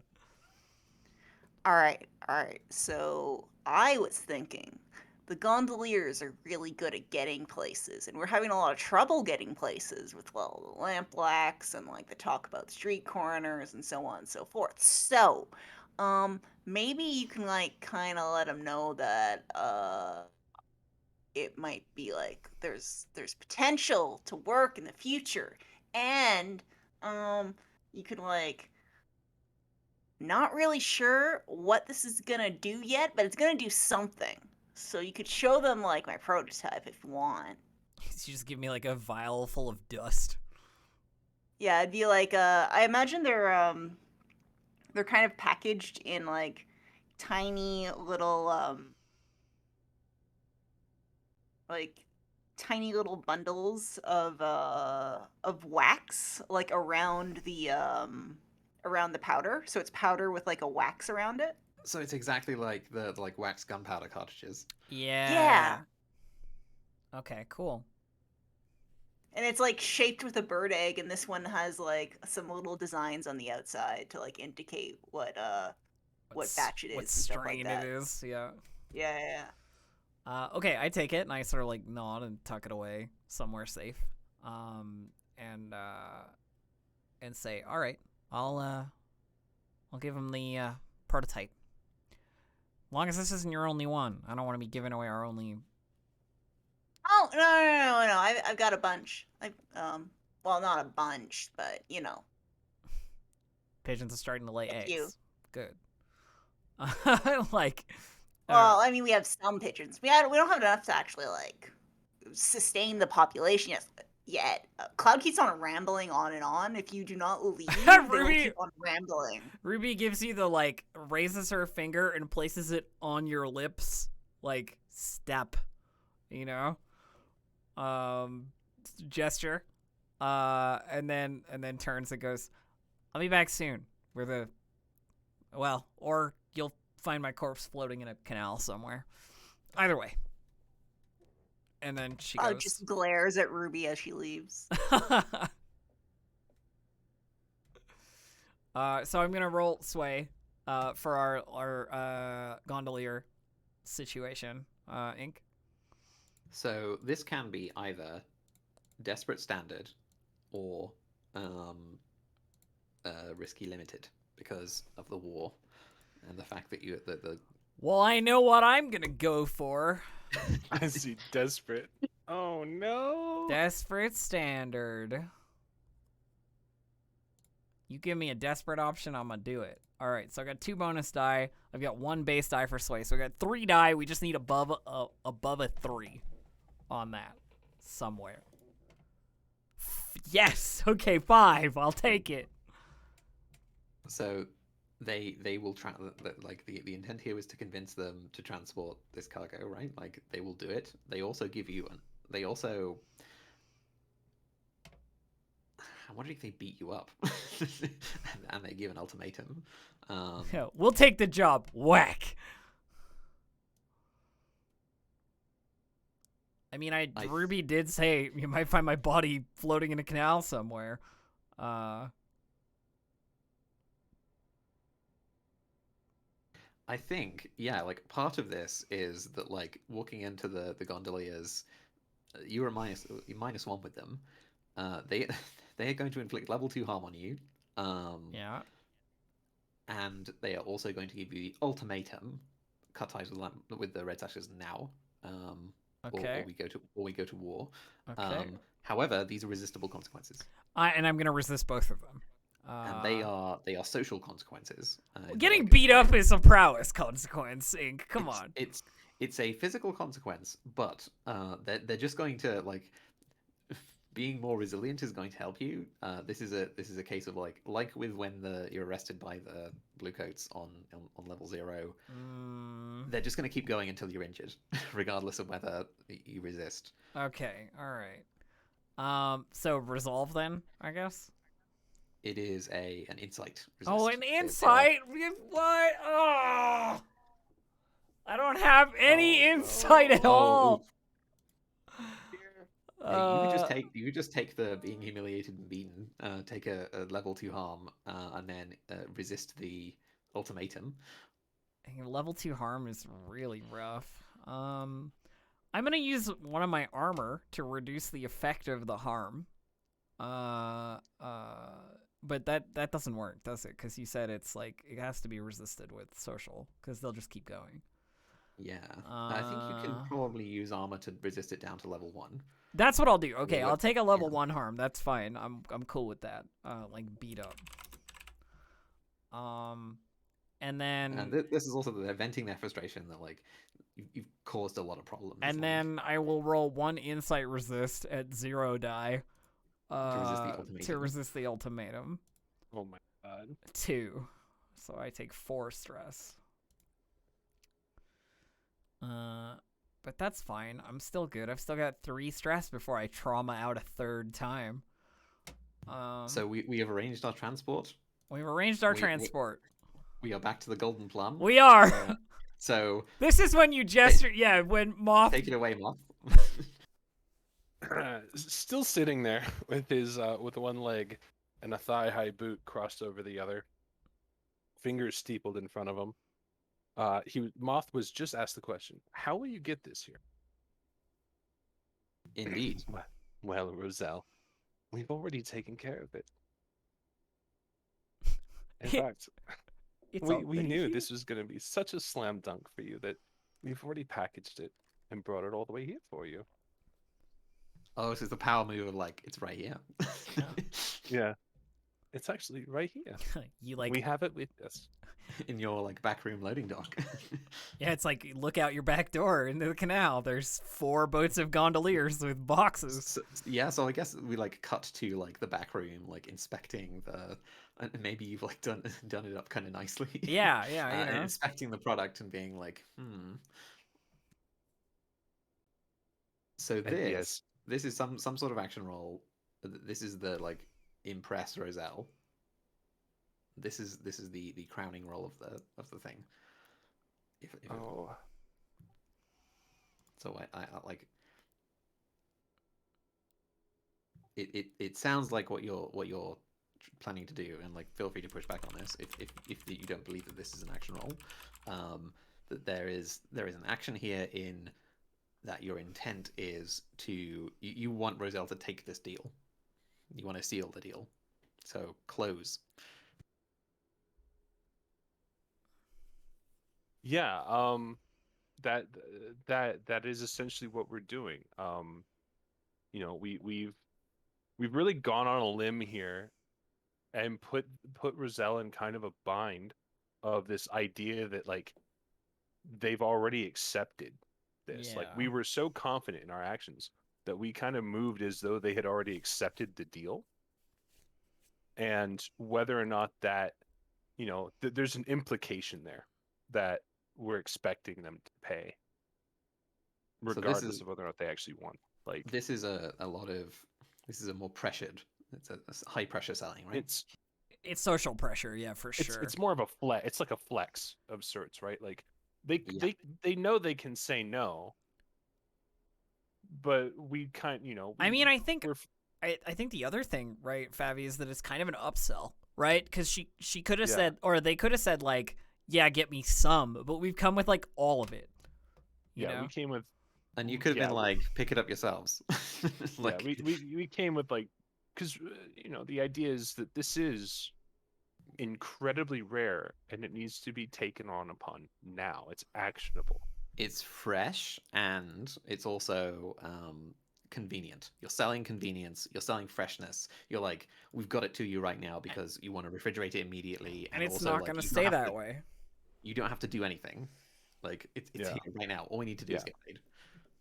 So yeah, All you need to do is sign the page, kind of thing. coffee is for closers only. Like this is Yeah. so yeah. Yeah. What are you using for this action roll?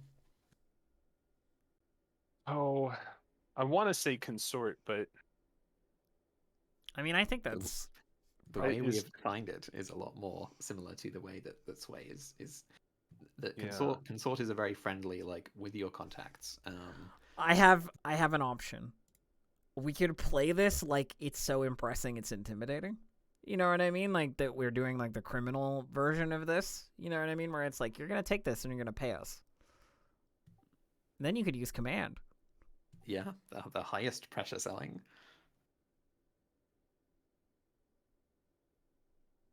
I think command makes sense because you Mike- just like Yeah. strolled into their place, being Is like, Ruby yeah, doing no. the close? Is Moth doing the Moth social thing? Moth Ruby did is Moth did the intro, and when we went into the back room, Ruby got real personal with Chef Rozelle.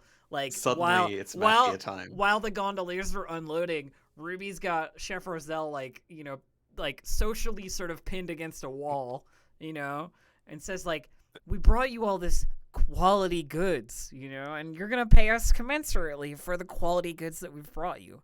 We can all walk away from this deal happy, or I can walk away from it real upset, like sort of thing." And she's like, Nice establishment. she's Shame yeah, if something would happen to it. she's grinning like a lunatic the whole time, obviously, because that's just like her natural resting expression.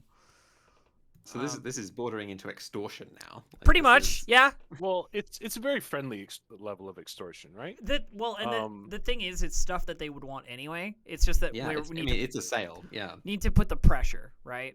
Yeah, Yeah, we're just- Ruby's doing the hand against the lockers pose, the bully pose. Because I mean, you could cause problem. This is a restaurant, right? Like you could just burn this place down if you're pissed off. Yeah. Like, so I mean, Chef Rozelle is conscious that you are criminals, a dangerous criminal, potentially dangerous criminals. And I mean, so, we've therefore, got yeah. dozens of dead people. Yeah, yeah. the fact that you have so many corpses in itself raises a lot of questions. The fact that you've arranged for their souls to be removed raises a lot of questions. So yeah, Chef Rozelle this is definitely desperate great. Right? Like, Okay, well, And this is something Moth would be helping in. okay, you're gonna help. yeah. Thank you.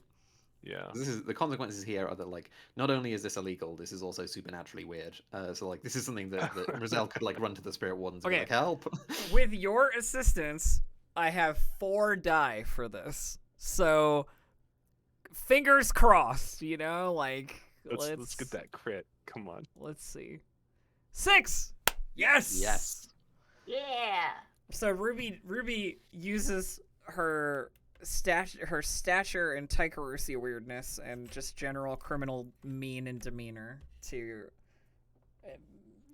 impose upon Chef Rozelle that this is a sale. Not that it will be a sale, but that it is a sale. And that you're going to pay us now. And here's the goods. We're offloading them right now. We're already putting them in the icebox. They're already going into the freezer. Yeah, exactly. Clothes and all. So that ends the score. Chef Rozelle accepts and pays you. Yeah! Why do we have a -1 status with the citizenry of Six Towers, or is that a typo at some point?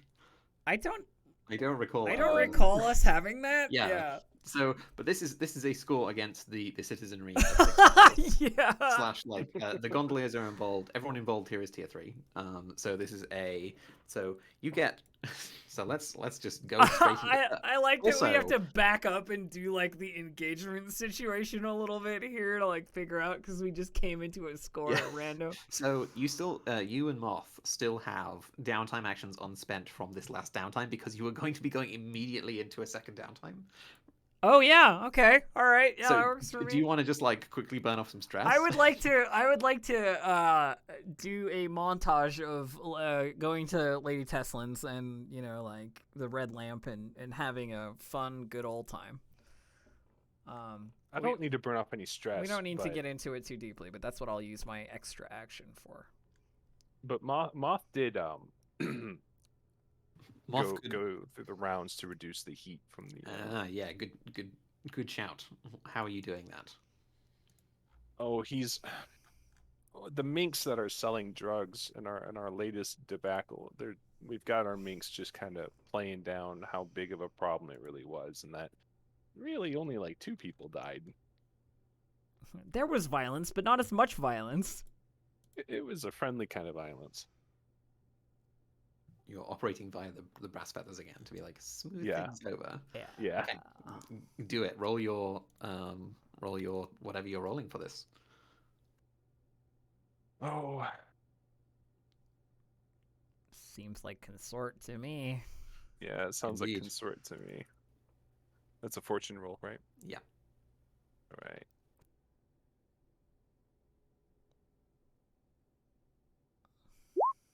Six. 6, 3 heat reduced. Yes. Wonderful. All right, I reduced the heat. So you earn 2 rep per score plus each tier higher than the target. So you earn 5 rep for this score. Hey, we got all the way to the end of the line. Oh, plus the turf. Yeah. So just because you have successfully pushed the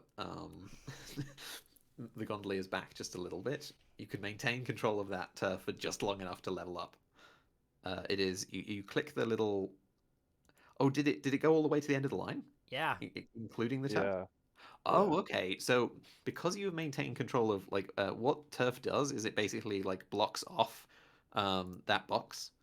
So you would have hit it slightly earlier, and then that rep would roll over. Yeah, because we have 2 rep extra than this, because we only had 3 to go, basically. Okay, so you can level up at this point. However, I guess let's do that now, right? All right, yeah, it's exciting. So what do we do for leveling up our tier, Inc? So advancement. Let me just scroll to the right page. Yep. To move up and down the ladder, you need rep. Blah blah blah blah. You need 12. Blah blah blah blah blah. If your hold is weak, it becomes strong.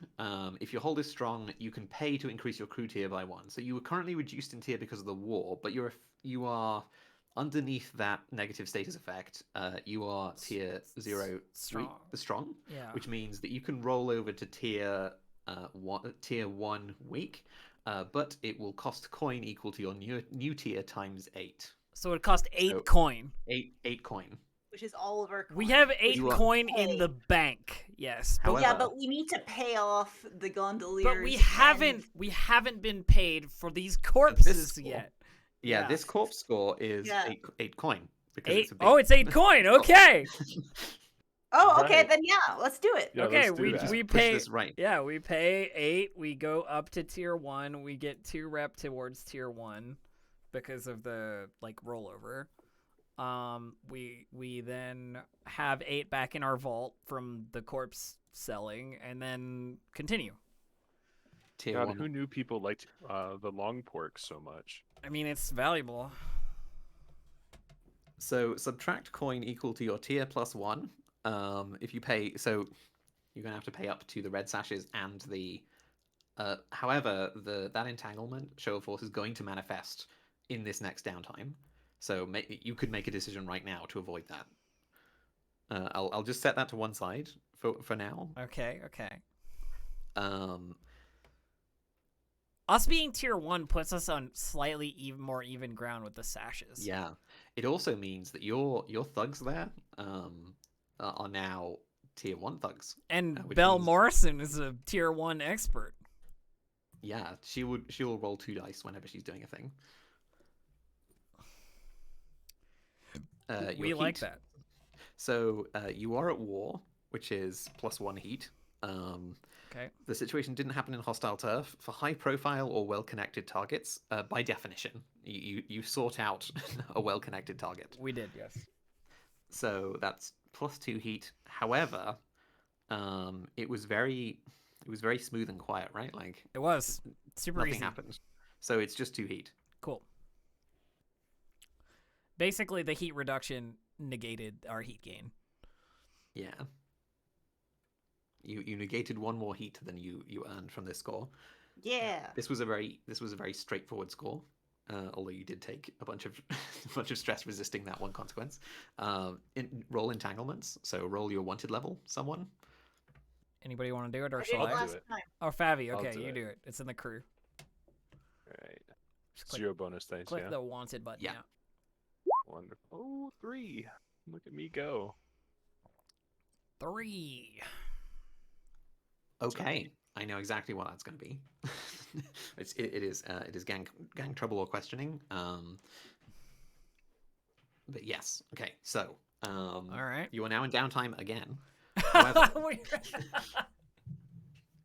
we're back. Do we want to take a break? At this We should point? take a break. Yes, we're feed your cats. we're a little over, and Siobhan, yeah, we gotta feed the cats. So we will be back in just a couple minutes. With more. See you then.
And we're back, Ink. Welcome back.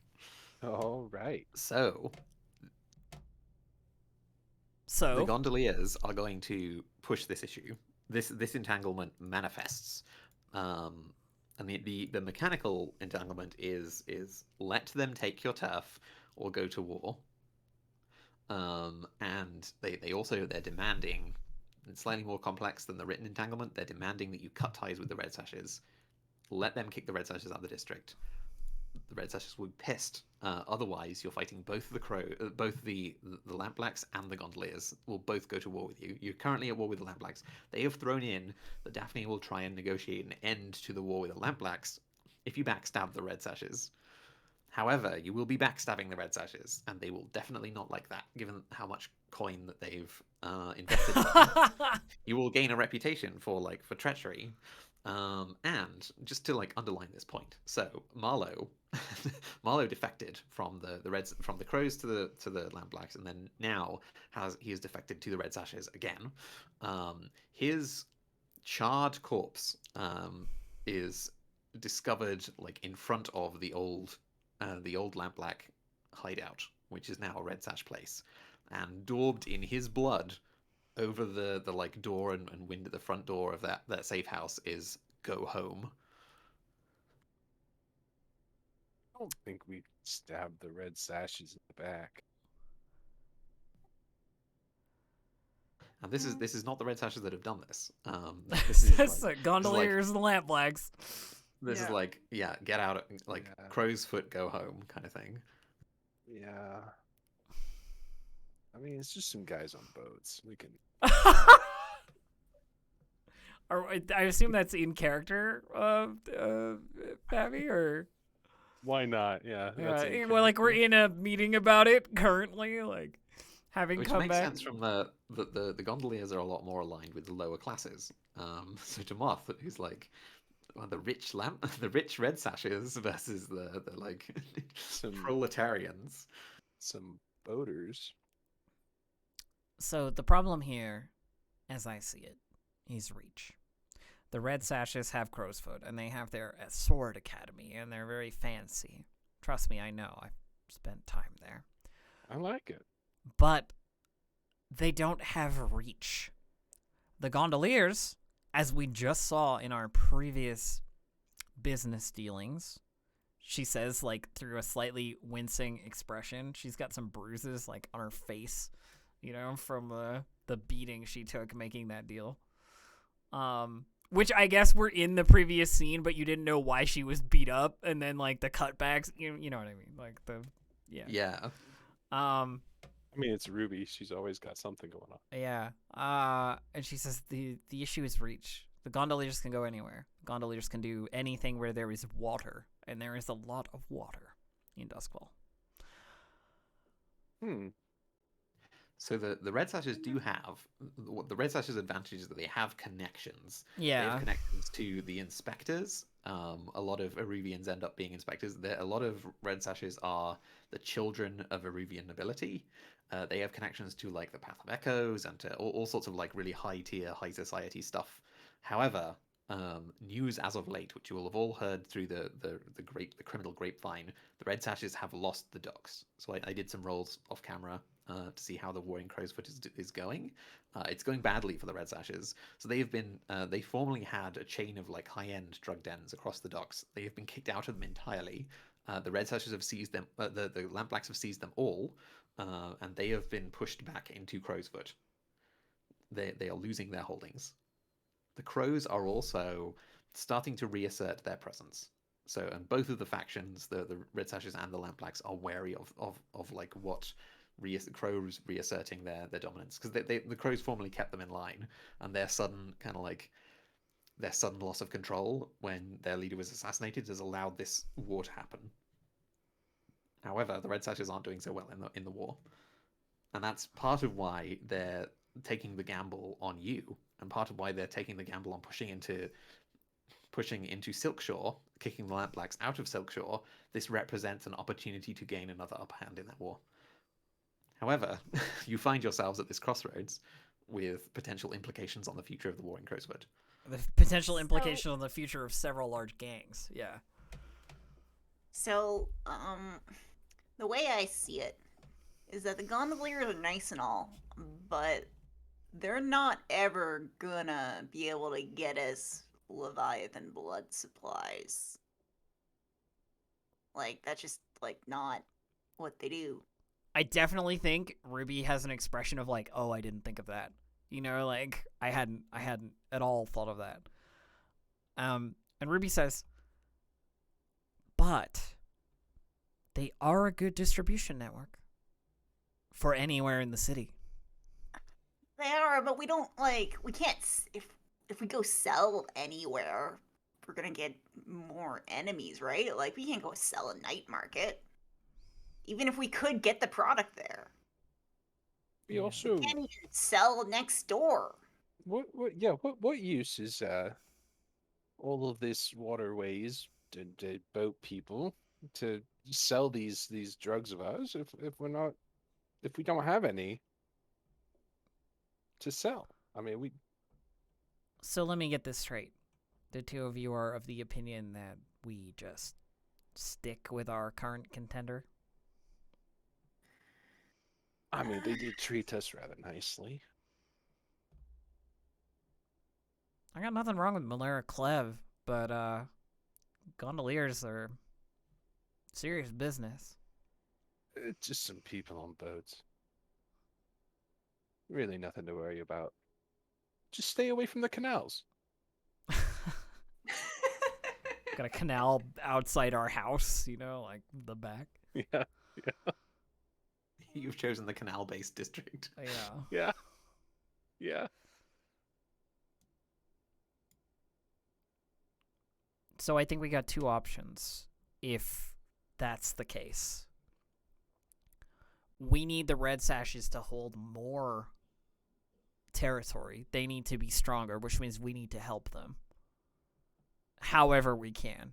Whatever we need to do. If you want to throw in with Clev, then we got to throw in all the way. Because I with... thought we already did. Yeah, when it was just the Lamplax. I don't see any lampracks left. Not here. Well, I guess maybe they've come back a bit. That Hester bitch needs to die too. Yeah. Oh, I see what this is. You want to stay on this side of the war so you got an opportunity to shoot at that... Is that it? Well, it's more convenient for us if I'm on this side because I was going to do it anyways. Okay, what if we can negotiate to have, like, her dragged out in front of you or something? Oh no. That's no good. We need it's if she's just brought in front of me and then I just beat her up, that's no fun. No. I want her to be scared every night when she goes to bed that I'm going to come through that window and I'm going to put a gun right in her mouth. Got it. Ruby nods like she There's a whole totally... thing to Ruby this. nods like she totally gets it, you know, like... Moth just gets like sidetracked into this revenge fantasy. Yeah. Yeah, it just goes on and on for a few minutes.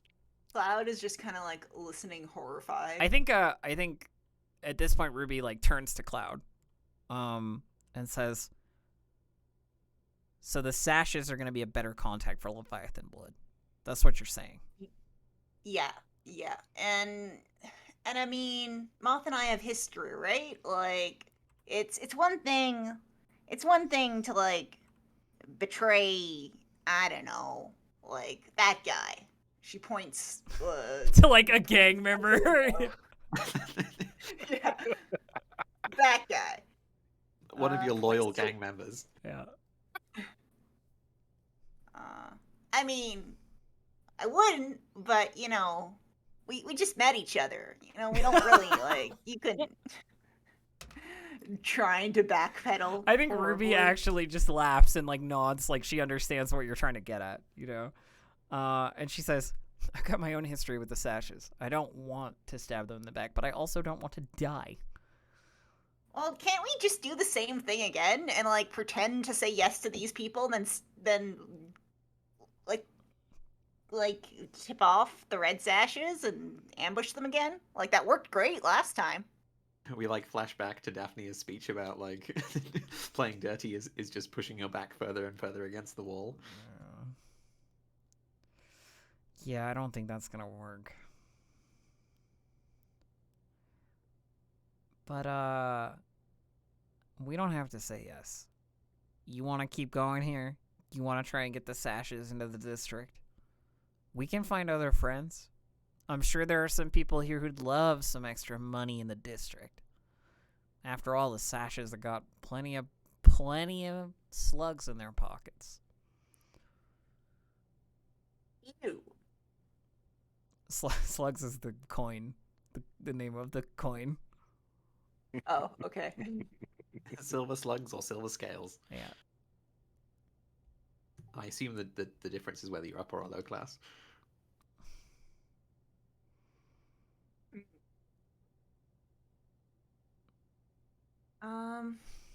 And then Moth, still talking kind of to himself and like air guitaring, strangling someone by the neck, just under his breath, going, and that's how it would be done. So, You know what? I actually stick think Ruby is the only person who is up against this plan, right? Like she's like, we should work with the gondoliers, and you guys are like, we should work with the red sashes. I think that's kind of where we're at. But Ruby is also reckless, so I think at this point she's just gonna be like, you know what? Fuck it. Like if you want to do this, let's do this. We'll deliver our no way ultimatum to the gondoliers when they come calling. Okay, so you are now at war with the gondoliers. Uh-huh. Oh, Yeah. God. Uh-huh. Yeah. What have we done? Being at war is bad. It's a bad thing. You're now at war with two factions. So Now we just have to end it with both of them. We'll just get rid of both of them. so Easy as that. you are now in downtime again, and because you're at war, you have only one. Only downtime. one downtime action. Ink, You're also my plan. I have a plan. You are effectively tier 0. You even though you level up, you lose one hold, which knocks you down a tier. Damn it. So you're tier 0 strong. Okay, that's fine. We'll get out of these wars and we'll be strong again. It's fine. Here's my thought, Ink. I would like to start a long-term project to convince Madame Teslin that the Red Sash's money is good for Silkshore. Okay.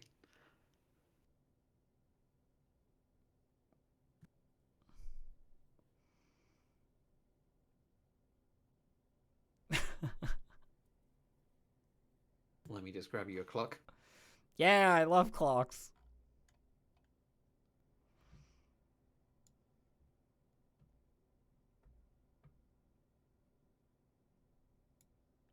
And I will do this in any way I need to. I will beat up detractors. I will intimidate people Madame Tesla needs intimidated. I will sweet talk her with my charming, ever so charming face. Hell, I'll even, have some private time with her, more personally if that's what she wants. Like Ruby knows if this person agrees with me, we can turn the district.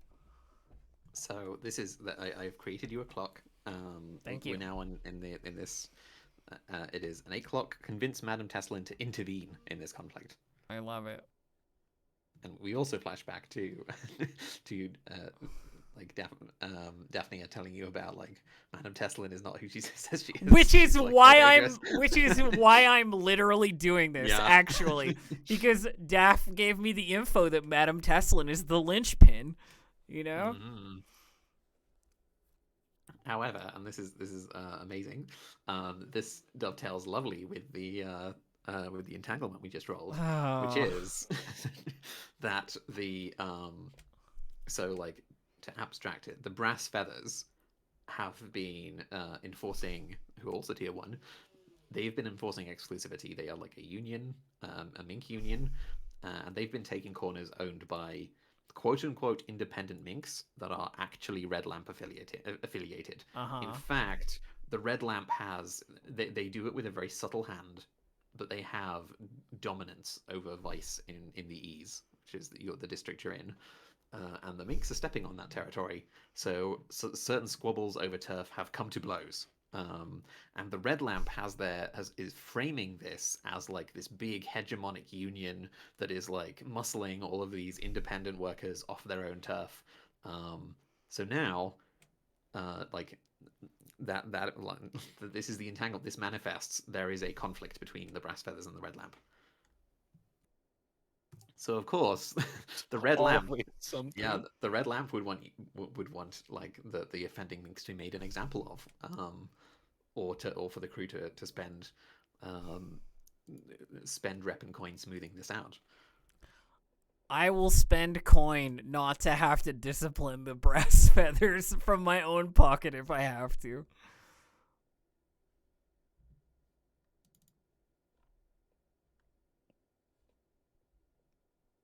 Anyone else got an opinion? No, this sounds great. Yeah, I don't like the idea of telling the Brass Feathers what to do. Yeah. Besides pay us rent. Yeah. Which I don't think they have yet. If they do, it's whatever. So how much is it going to cost me to solve this thing? What do you think? Lose all your existing rep and 3 coin to smooth all of this over. Oh! 3 coin? Oh. 3 coin and 2 rep. Well, we could spread it out between each of us, so each of us loses 1 coin. Yeah, we could do that. I mean, we got 8 coin in the vault still, don't we? We do, yeah. Well, I mean, what are we going to use vault money for? The vault is full right now, so let's use vault money for this. We'll use 3 coin in our existing rep. Yep, that's fine. We smooth it out. Ink. We pay up for problems with the local minks, and we. This also buys you goodwill with the Brass Feathers. Yeah, we provide for our tenants, so to speak. Right, like you could have done this for free. Like you could have done this for free by just like coming down on them hard, but you're like, let me fix this for you, and smooth things over between the. We buy them some corners. You lose a bit of face and you lose a lot of money, but like you've also shown to the Brass Feathers that you're on their side. So you're now up to you're up to faction status 2 with them. Yeah. Yeah. Ooh. I love the Brass Feathers. They're awesome. But yeah, so I've said what I'd like to do for my downtime action. Does anybody else have anything they want to schedule? Yeah. I want to reach out to Casta, the bounty hunter contact that Moth kind of, in a sense, grew up with and learned to shoot guns with. Please tell me you're going to put a hit out on someone. Yeah. Are you like Basho Baz, dead or alive? Okay. So, someone else go ahead if they need to real quick. Well, just like if we all state what we're going to do, then Ink can prepare.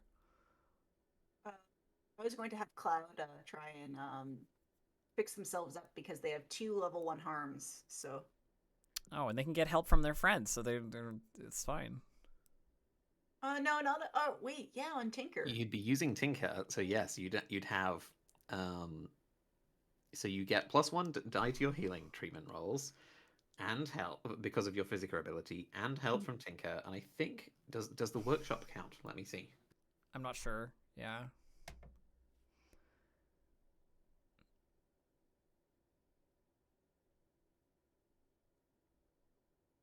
It does. It doesn't for this particular purpose, but you have an automatic +2.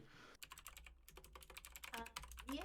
So I think Cloud's gonna do that. So Cloud's suspiciously looking after their injuries without yelling for Moth to help. I'm not sure if Moth knows. I want to know how Bloody Mary helps.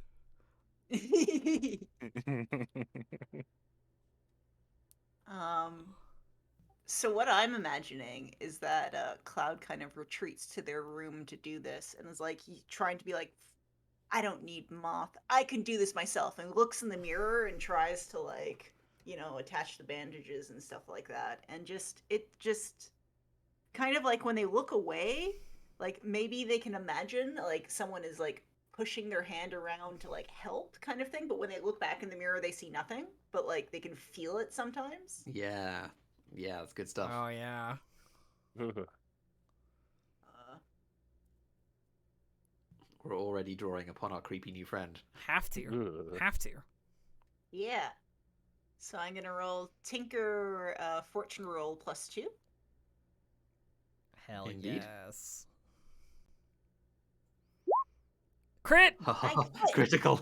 They immediate. So that's 5 ticks on the healing clock. So that basically just fills it up immediately. So you just lose all of those. Yeah, you're healed. Yeah. Why Critting, is this so amazing? critting healing rolls is like the Siobhan special right now. You take 2 stress because of you're working on yourself. However, you like what? Paint me a picture of what this creepy amazing healing looks like. I think that so it just kind of goes normally, and then as an Cloud has themselves all bandaged up. Like they got like the assistance on the side with through the unseen kind of unfelt hand that like was moving around bandages but couldn't be felt on like Cloud's skin. So Cloud did feel them. They could only feel like the effects of them. And just as Cloud is about to kind of like walk away and go tend to some birds or something like that, they pause and they go to the mirror and they just kind of they're like, right, this is what I'm supposed to do. They run a fingertip down the mirror and they say like, "Thank you, Bloody Mary." They invoke her name while staring into the mirror and with yeah. There's like for a moment you think you can see a face. There's like for a moment you think you might be able to see a face in the darkness behind you, but like there's a chill runs down your spine when you say the words when you're looking into a mirror. I imagine like suddenly after that chill, like my bruises don't seem to bother me as much anymore. They're still there, but I don't feel them. So There might even be like we had like the things being carved into Cloud's skin, the Cloud's reflection skin, and maybe the same thing happens. And there's like little pieces being like taken out, like the shrapnel being removed in the mirror. yeah. Like after that invocation, I kind of like see the bandages, like see everything like wind back as if it was a rewound in the mirror, and the bandages all come out, and then start like her flesh starts to be opened and the pieces start to come out. Mm-hmm. And then it fast forwards again and I've got bandages on and Cloud has bandages on. Nice. Very weird. Very spooky. And as I mentioned in chat, we haven't actually executed on Ruby's downtime action yet. No. We were just talking about like the paying the coin and stuff, like that not being contributory to the clock, because that isn't part of the downtime. Yeah. Okay, so me or you first, Favi? Let's do you. All right, I'll do me. So Ruby heads over to her usual, relaxing haunt. Trying once again to look as fresh as possible, as charming and criminal as possible. Headed over to the red lamp, and inside it's like busy as always. There's all kinds of people, and it's the evening, so it's like the good time of day for red lamp action. I say evening, but it's always nighttime basically. She looks for Madame Teslin, like in the bustle. Yeah, and she's probably like, she's always there. Like, yeah, no matter what time you turn up, she's always there, always on duty. Like, it almost seems like she never sleeps. There's like, she just seems to be whenever it's peak time, whenever you're scheduled to appear, there she is. So, approaching her, did we describe Madame Tesslin in the first episode that we saw her? Vaguely. I think we described her as like she is a very experienced brothel madam, but she doesn't seem to like. Oh, and that she's very like chameleon-y, like in Yeah. terms of like people. Yeah. And she knows what you want.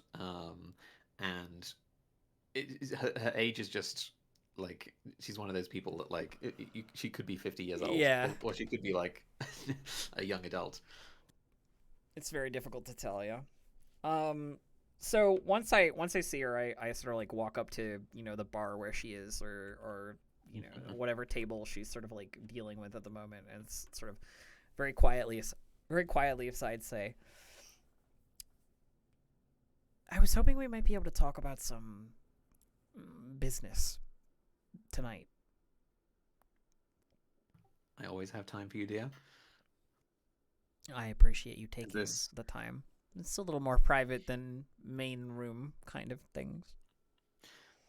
Yes, please. And like yeah, you're led to some like some other. There's probably like the red lamp has like a maze of back rooms. Oh, for sure. And yeah, you're probably led to like a I'm more imagining secluded. I'm imagining some Thousand Delights style basement rooms Yeah. and like all kinds of stuff, you know, like Ink probably Ink has- knows what I'm talking about. Yeah, she probably has many offices.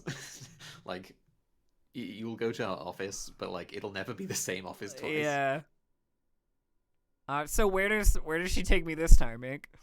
Yeah, it takes you into the basement, and there's like all kinds of like weird and erotic art. Like some of it's really strange, and like from all over the place. It's like art collector levels of like really esoteric but well-regarded painters. There's like But it's all porn as well. yeah, Like, but it's all porn. There's some of them are really weird. They're like people, like naked people staring up at this giant inverted obsidian pyramid in the sky. Like some of them are like very eldritch looking. The name Raffaello is something who's like a very well regarded, like very well regarded but very eccentric artist in the city is signed on most of them. Like she has a considerable collection of Raffaello pieces. nice. Yeah, I mean, you know what I'm talking about here, right? I But mean, yeah, I have some idea. An inkling. But yeah, you were led to, and as with everywhere in the Red Lamp, it is like all there are red silken curtains everywhere. Very. And I imagine there's maybe like if you've ever seen the Golden Cat in the Dishonored series, kind of like that. There's probably like this office is like a kind of semi-garden, like it has lots of hanging plants Oh, okay, yeah. All right. and lots of like gold leaf, very well appointed. So So what did you wish to chat about? So I think once they're alone, Ruby says like, "Appreciate you taking the time from your, you know, busy schedule to have a little chat with me. But it's about, you know, matters of the district and Silkshore and sort of overarching politics and the like." Oh, I stay away from that sort of stuff. And there's like a girlish giggle, but like it's both. Oh, of course, I don't partake in any of this like boring politics and gang business. But you both understand. She absolutely does. Yeah, that she 100% definitely does, and is just saying that because Closest that's what thing you the East say. closest thing the East has to like overboss. Yeah. I think Ruby like laughs with her a little bit and says, This is maybe the first time that you've like seen that side that like she's always just been a vice purveyor, you know, that "Yeah, she's like yeah. respected, but like there's an edge to this discussion that you haven't seen. There's like a sort of silk hiding steel. Well, and it's one of those things where it's like she's always been a customer, but now she's talking business sort of thing. Like Ruby is Yeah. now like a loyal customer, but like now we're talking about non-customer stuff. Which like makes this a very like weirdly power balanced conversation because like Ruby doesn't want to lose access either, you know? Yeah. But she's also reckless and unstable. So she's willing to just like go for it. And she sort of laughs with Madame Teslin, like when she has the like little girlish giggle, and she says, "I don't usually get involved in any of this business either, but my back is up against a wall, and honestly, I thought maybe you'd be the person to come to, seeing as you got, such a good reputation and all, well reputed around here. People listen to what you have to say, Madame Teslin." I speak to many people. I enjoy people. I enjoy people too, but here's the deal. Not everybody has the same resources, People coming and going, people visiting Silkshore for the various delights, a mink on every street corner, I do a appreciate vice in every pocket. And she's like, yeah, I do appreciate the work you have done to repair, like, it's something like clean up the mess. She's very dismissive of it, but like, oh yes, that business. But like, you did go in and spend a bunch of your own resources to sort of things. I want future cooperation between my up and coming little group. The Sunrise, we're up and coming, but we've got vices aplenty in development. Nice new drugs, some good stuff, high class shit. I think you'll really like it, but we're not there yet. So we need the money that the Sashes have to keep coming to us. And the gondoliers and the lampblacks, been giving us a little bit of pressure recently. The kind of pressure that ends up in like dozens of corpses,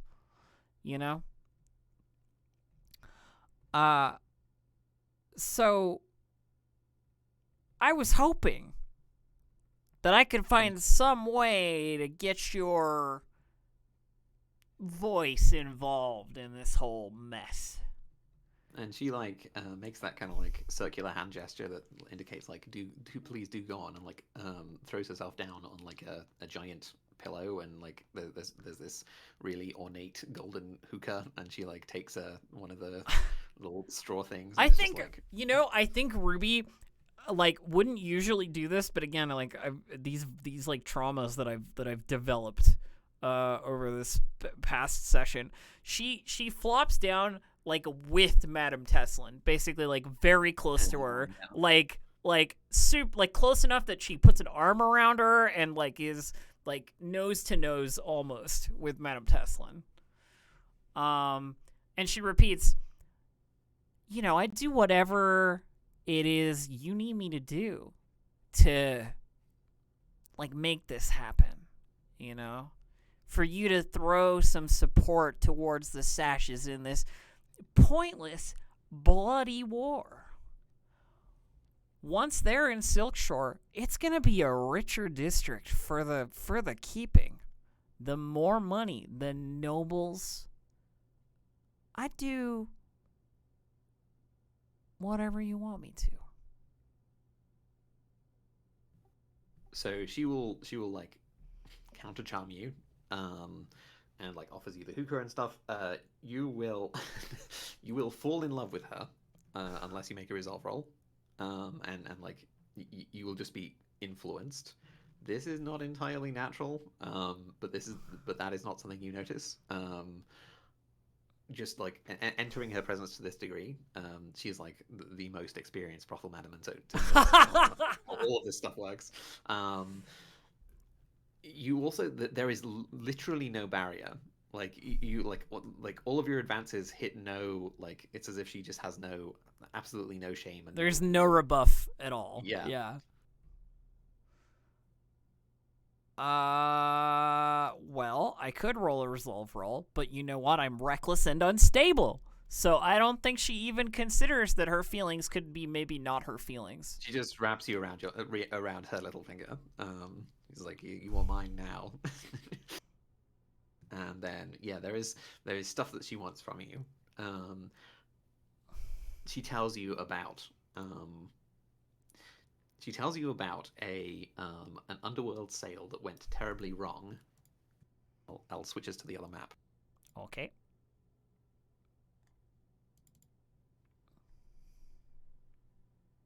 A little outfit called the Wraiths. Yes.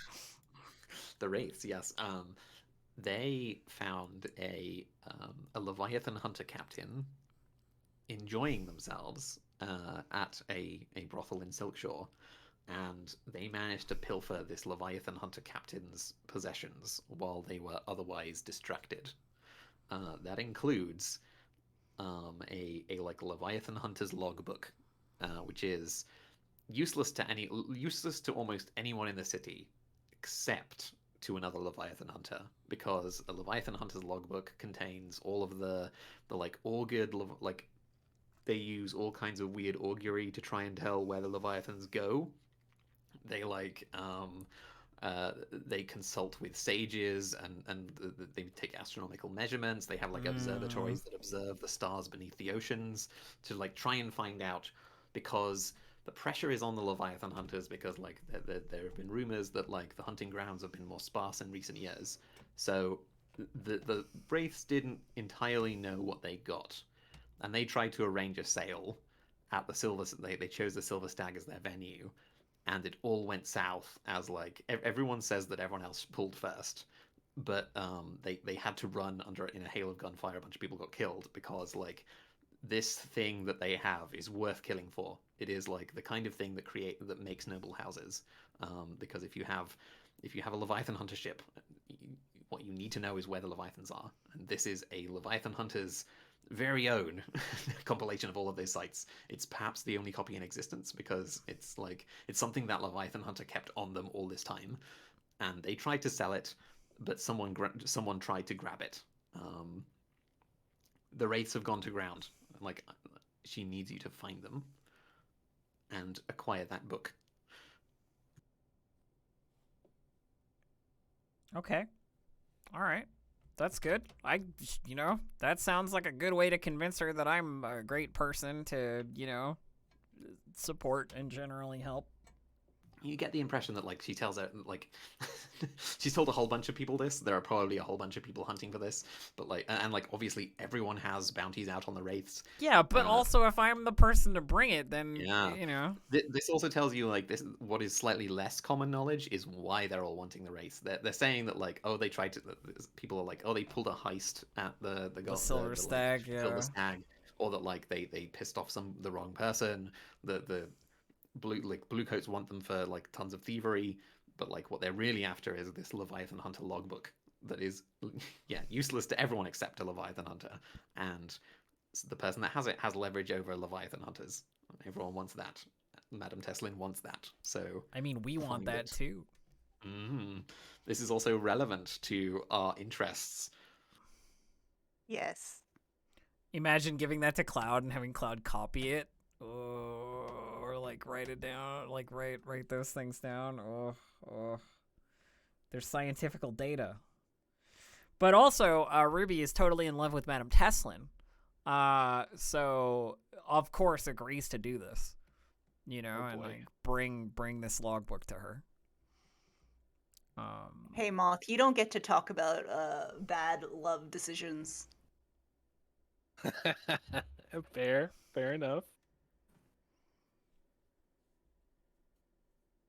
So what action are you using to convince Madame Teslin here that she has to intervene? It sounds like I was going for sway, to be honest, like during my role play. It's not my best. I could see that. It's not my best stat, but sometimes you just gotta roll a die and find out. All right, so I'm gonna roll a die. Sway, here we go. It's 14 roll, I guess.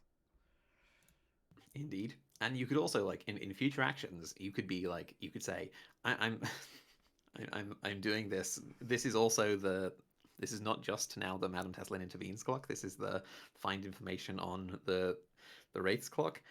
And you could be like, "Are you using skirmish for this? Because like it's a montage of me beating the shit out of people." Yeah, yeah. Where... What do you think my next? Where's Slate? I have 3 coins. I have 3 coins in my pocket. What do you think I'm gonna use them for? And I'm gonna use them to find out where the wraiths are. This is like that montage in Deadpool where Yeah, yeah. it's like, where's Francis? Or like any scene in The Punisher. But I get a 1 on this way, so it's not very good. Because obviously I've been counter charmed, Yeah, you're too busy being. I'm too busy like seduced. I'm too busy having some fun, But so I think that's. Does it end in intimacy? If Madame Tesla, because I've fallen in love with Madame Tesla, if Madame Tesla wants it to, it definitely does. Mm-hmm. It probably does. Yeah. Yeah, Ruby and Madame Tesla having a great intimate time in her office full of plants and erotic artwork. So here's also something interesting. You black out. Oh, sweet. And I'll come to you later. And like maybe it's the drugs that you've also been consuming. But yeah, you come to in the weird office, and they're like surrounded by the weird art, and there's like someone there to like lead you back to the main bit. Yeah, I'm like by myself when I wake up, like, huh? Yeah, Madame Tesla is off doing something else. Yeah, and I just like, I take my leave once I'm escorted out, and I head back to fulfill my destiny. So is it time for another like crew meeting or are you like? I'm gonna find all the info out first. Okay. But let's do Fabby's thing. Let's see what Moth is. Moth reaches out to childhood friend / some friendly rival, Casta the bounty hunter, who they learn to shoot together, right? This is oh yeah. It's a relationship going back a long ways, and the problem is that Casta was just always better than Moth, just a little bit. Really pissed him off, but he's reaching out, and he has a plan. And he wants to meet at their old practice range where they would practice together for shooting. Good old times. So this would also be in Ankayat Park. Yeah. Oh no, there's probably like it's such a pain to get for Moth specifically to get in, because they're all like all the guards are like we see all the guards check, and there's like a drawing of Moth. Like, do not let this guy back in. They meet somewhere. And it's probably super humiliating, and she has to take you in, and they're all like you have to babysit him the whole time and then punch him out at the end. Yeah. I'm also going to take this opportunity as a downtime action to train. Yes. Okay. So we'll knock 2 birds with 1 stone here. Yes, because also this conversation with Casta isn't a downtime action. Nope. It is free play. It is the only things that are limited that are downtime actions are those 6 options. So acquire asset, long-term project, recover, reduce heat, train, and indulge vice. It makes sense that they would, in this scene be training and be getting better. What are you training? Are you training your insight track? Because this is shooting.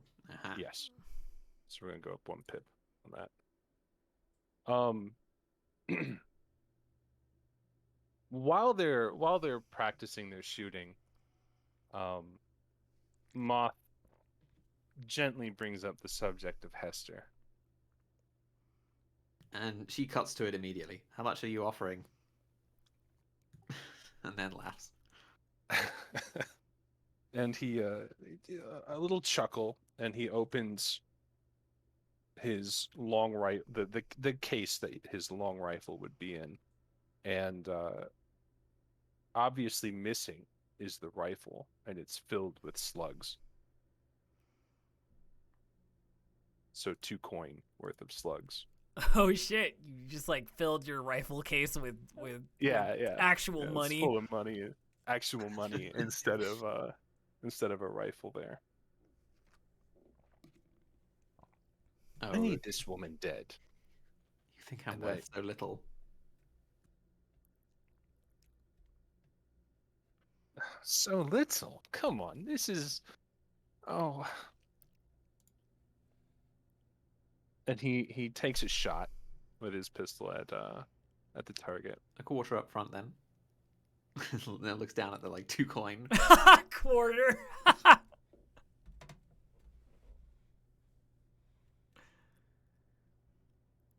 You know, you've always driven a hard bargain on this kind of stuff, Hester. But I know you're worth it. I know you're good. How's this? For old time's sake, you can use your rifle, and we'll aim for that target way down there. If I hit the center with my pistol, half. But if you beat me, then yes, then this will be a quarter of what I owe you. All right, are we having a gun off? Oh yeah, gun off. Just, a friendly little showmanship here. Moth is obviously at a massive disadvantage here, using a pistol, whereas Casta is using a hunting rifle. And the target is quite the distance away. So this would be a very difficult shot. Yeah, it's not an easy one with a rifle, and it's an incredibly difficult one with a pistol. So your effect here is 0. Yeah. You have no effect. However, you do have you have a special ability to pull in here, because like with a pistol, it just doesn't have that kind of range. It doesn't. Yeah, Doesn't have I that was kind gonna of push accuracy. myself for sharpshooter. Yeah. So So that'd be 2 stress. that brings it up to limited. That doesn't quite get you far enough. But so you're pushing yourself for effect in addition to, because like when you push yourself for sharpshooter, you can also push yourself for effect or a die. Let's do effect. So that will take you. So by pushing yourself for effect and taking the sharpshooter ability, you can. It brings it to standard. You could hit that target. And is that going to be 4 stress in total? No, 1 stress, because unless you wanted an extra die, in which case it would be another 2 stress. Oh, he's sharpshooter, just 1 stress. Sharpshooter is when you push yourself. Yeah. So you are pushing yourself. Right. And Yep. so Okay. sharpshooter will automatically trigger when you push yourself. Oh, wonderful, wonderful. Okay, yeah. So we're gonna do the effect. What would a devil's bargain here be?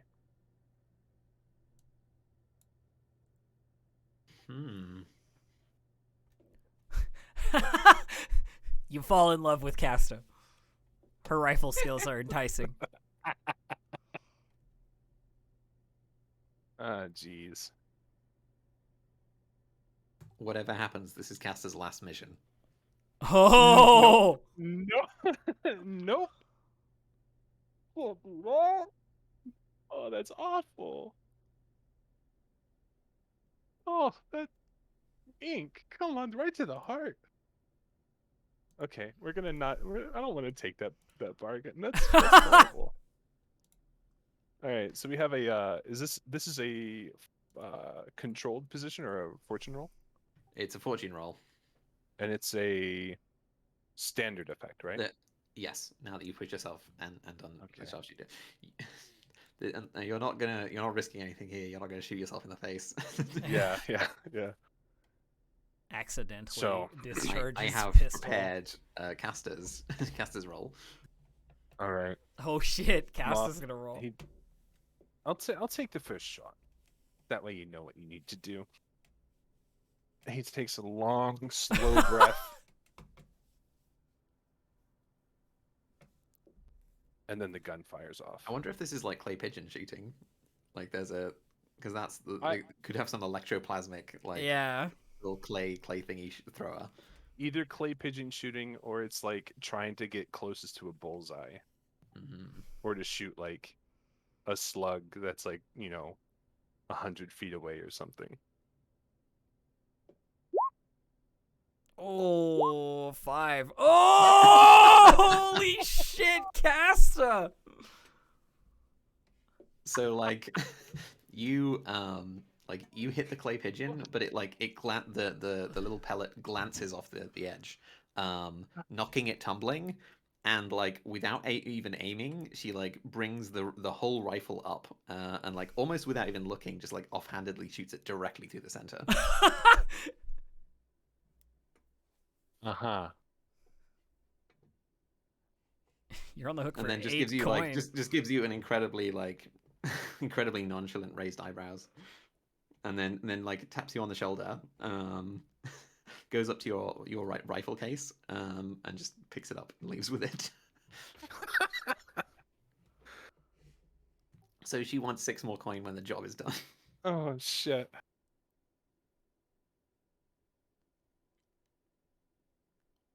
Well, at least I know I hired the right person.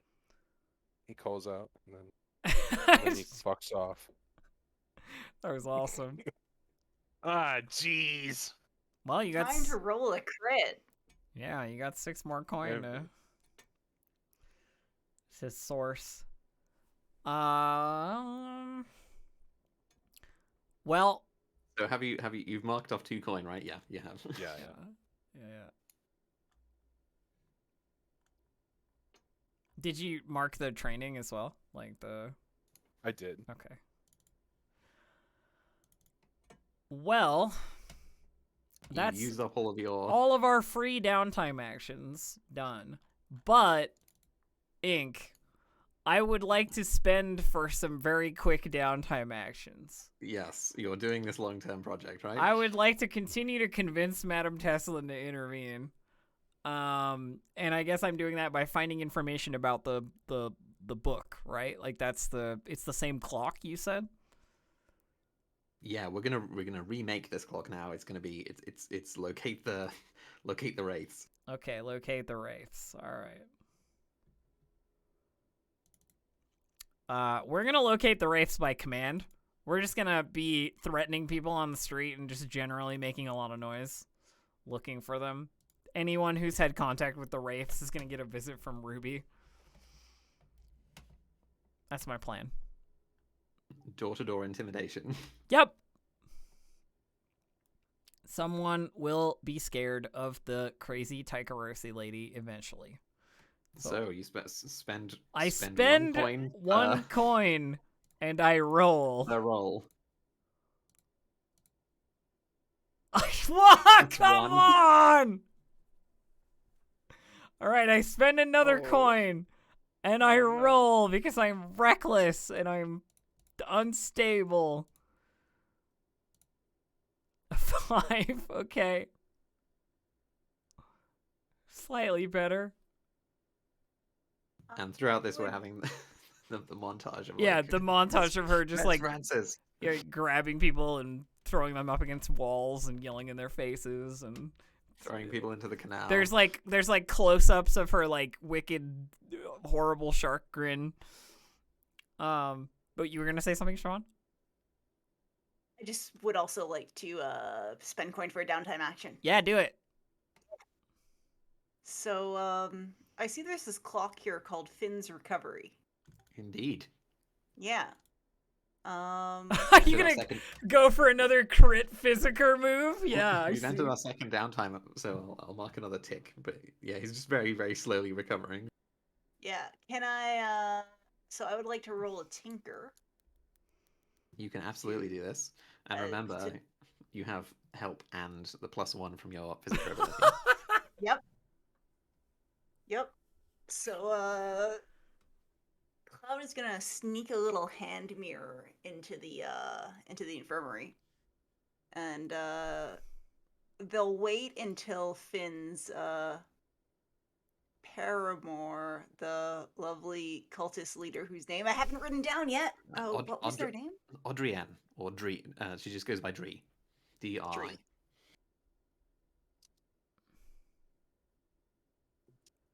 And she like spends a lot of her time like just making sure that Finn is okay. She's also like she's not just a creepy cult leader. She's also a human being with crushes. Yes, yes. So there's a reciprocal knock on the infirmary door while they're there, perhaps in mirror to the knock that they gave to Cloud's door. And Cloud just pops their head in and says, it's been a while since I've taken a look at Finn. You okay if I do that? And And like, I think she's absolutely okay. Like with the like, yes, please help my poor baby. Aww. So, Is there also the like let's convert him kind of thing going on? I think so. I think so. I think so. To be like, all right, Finn,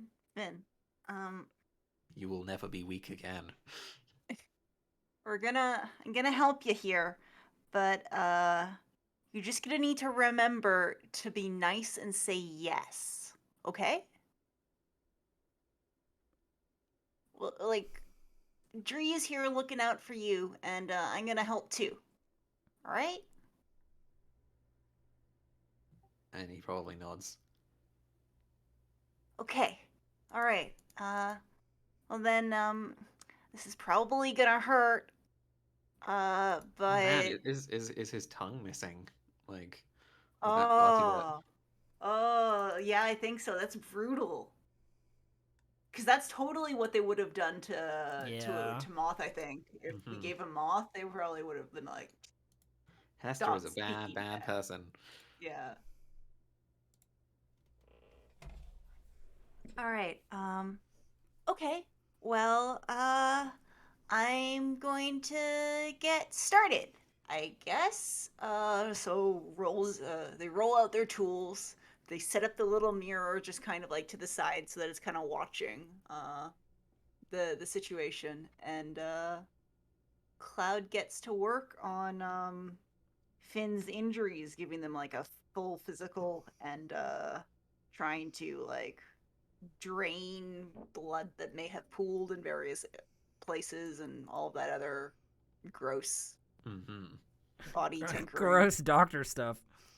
Yeah. All right. Fortune roll.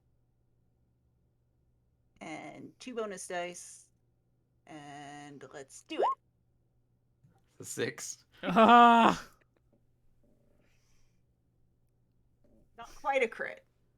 But No, almost. There's a 5 in there. But You could spend a coin to make it a crit. yeah. Ooh. And I will Which would offer fill the entire which would fill the entire clock. clock. And I'll offer the devil's bargain that if you do go all in on this like critical tinker roll, spooky things. If you fill it If you do it, spooky things. yeah, spooky things and other mystery bugs. Oh. What do you think, team? When has the mystery box failed us so far? It's true. Fabby. True. All right. Spending the other coin. So I've spent 2 coin on this action. One for the success, and another to make it a crit for spooky miracles. Okay. So yeah, there's probably you fill the clock entirely. You treat Finn. There's probably also like Dree asks to borrow the bird. But there's also like for Finn's induction into the cult.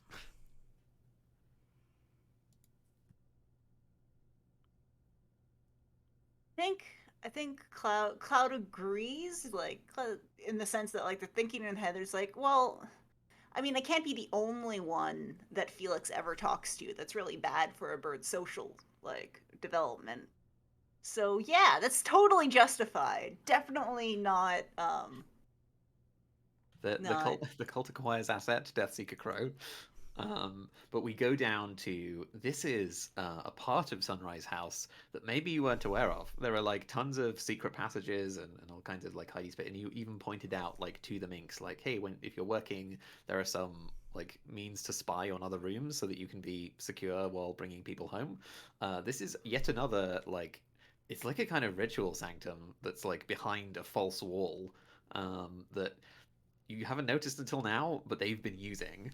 There is like down deep in the basement. There is like it is sort of slimy stone. It is very old, like old brick. There is like there are arches, but there is like a little pool down there, and they've set it all up with like this ring of mirrors. But a bunch of the minks like during like the hour of chains or something, like in the middle of the night, they like sneak from their rooms and go down to like do this secret ritual. But they've also you've worked on Finn some, and then they do this induction ceremony that involves maybe just like we maybe see like Cloud just standing off to the side as like everyone is very quiet and everyone does this like maybe everyone chants Bloody Mary's name. Cloud is kind of being like peer pressured slash just like swept up into this cult. Like maybe Cloud didn't consciously choose this, but Cloud is present anyway, and Cloud is also unable to tell anyone that they are perfectly secure because they are under magical NDA. They form this ring. Everyone is wearing masks, so you can't tell which of the minks are part of the cult, but you know that Dree is here. They tattoo onto like onto Finn's flesh the like ritual symbols that you know that you saw on Loria. That you recognize that this is ritual preparation, and because you got that like amazing roll at the start, you know this is ritual preparation for allowing Bloody Mary to connect with this human. They like Finn is doing a lot better, but after this ceremony is complete, there is like we maybe cut to this like it's like this dimly lit basement. There are candles everywhere, but it is very dim. There are mirrors everywhere, and the mirrors are dark. And then once they finish the tattooing, they step back and they chant like Bloody Mary, Bloody Mary, Bloody Mary. And Finn's body like convulses, and there is the snapping of bone as Finn's arms bend at weird angles, as if like it's the like exorcist kind of like possession, and like and his head like spins round like past the normal range of rotation, as like something enters Finn's body, and then he basically like vomits blood, and black ichor, but at the end of the ceremony, the tongue is repaired, and he like gratefully chants like Bloody Mary, Bloody Mary, and like is like almost crying with with like joy at having like I am healed magic. Like some of it is obviously like, and the crow is there. The Death Seeker crow is part of this, and so maybe like Cloud can be like, oh, maybe the the Death Seeker crow has some abilities in this area. Like it was able to heal you somehow. Yeah, I don't think that Cloud would let go of the Death Seeker crow. Yeah, you would have it with you at all times. Yeah, they're very attached. So Cloud would just kind of like be like, all right, I am like the pedestal for Felix. 'Cause Felix can't fly, so it's like I'm gonna hold Felix. I'm gonna try and like interpret Felix's like angle of his head or like quirk of it to kind of like direct around, but like they're very much of I am visiting. Felix has been invited to this ritual and I'm just watching. I am not part of this cult. Nope. And by bringing Felix into this circle, like there is, I mean, maybe Cloud is like a little bit aware of it, but like you've gone too far now. That like the entity, which we think is Bloody Mary, is able to connect to the crow somehow. Like the there is an unsecured Wi-Fi connection here that is like that is allowing Bloody Mary into the Death Seeker Crow network.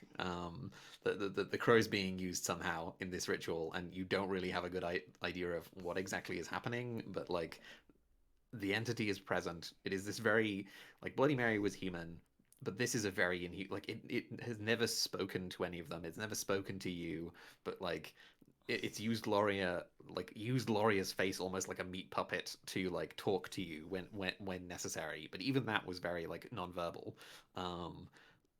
but yeah, it is now using the Deathseeker Crow, which is because the Deathseeker Crow is attending the rituals. I'm sure none of this will be relevant at all, or like there will be any. Aha, yeah, mystery box. Mystery box.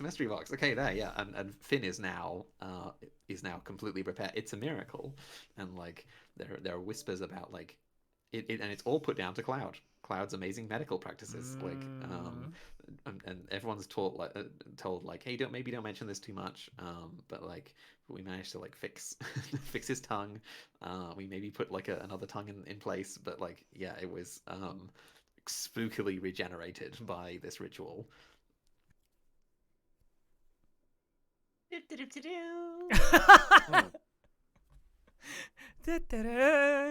I would like to spend my last coin to do another roll. By the way, Hank. Okay. Do it. Yeah. Reckless and unstable. 6! Yay! Oh yes. You could spend a coin to make that critical and fill the clock in If time. I had any more coin in my pockets, I could certainly, but I don't. So No. I will. You do have. So I was gonna say, but I don't. So I will steal one from the vault. Yeah, the crew has, and also you have stash. But you feel like you could go to the crew's vault and be like, "I'm taking this. It's important business. This is a business expense." I'm doing business. I don't know where Cloud is, but I'm doing business. She just like walks in covered in blood or whatever, and then like takes a briefcase, of coin from the vault and like walks back out again. This like violent promise that business is happening somewhere. So this fills it with a crit. And so one interesting thing that you figure out, that stuff that Loria was going for, the stuff in the walls, the hidden thieves equipment that we mentioned in the very first episode. Yep. That's the race gear. Sunrise House was one of their caches. These things have been thrown. They've been thrown on ropes down through the chimneys. This is one of their caches. They have many caches across Silkshore on the roofs. This is something that you figure out, and you were able to go back, and you still have that gear, and so you're able to go back and look at it, and it's their gear.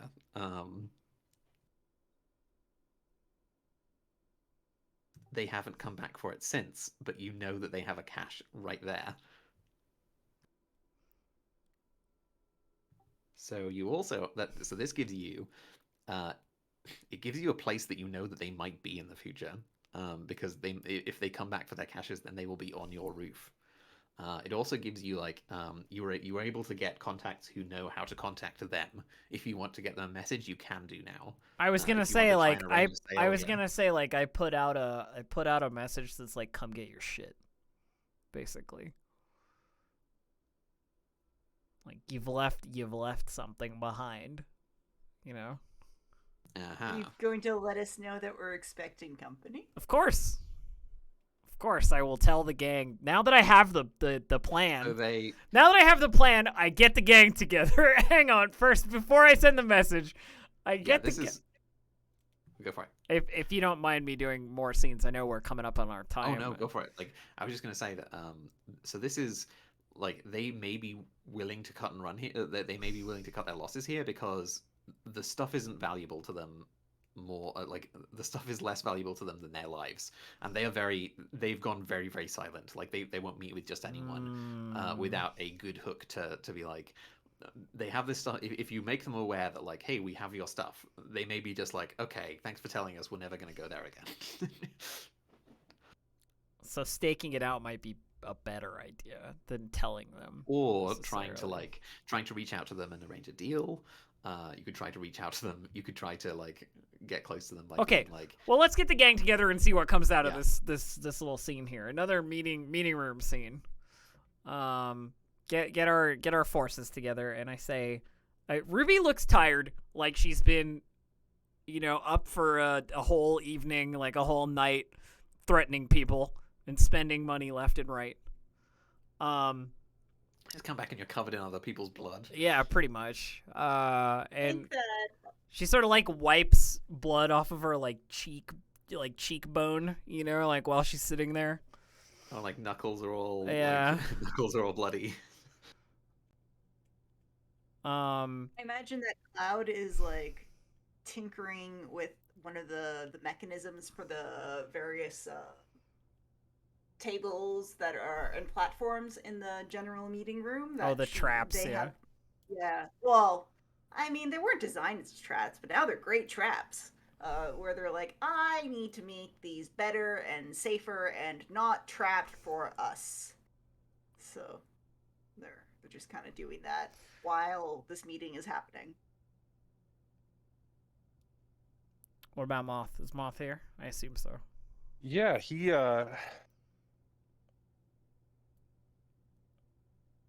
kind of got his mind on his own thing. Yeah, because you going promised a lot of money to a bounty hunter, for example. Yeah. A lot of money that he doesn't have. So I think Ruby, like, once she's ready to like talk and everybody's like kind of there and what have you, she like sits down at the table and slumps in her chair a little bit and says, "I figured out a solution." And she's like smiling like a lunatic while she says that. To the leaky roof? No. A solution to our problem with the sashes. Problem with the You gun. have a problem with the sash? No. I meant the whole situation, right? Gondoliers, lampblacks, so on. Yeah. I figured out a solution. So I went to see Madame Teslin and ask her about, what we could do to get her voice sort of, thrown into this whole mix. If she supports the sashes, then in Silkshore, it's the sashes. That's just how it is.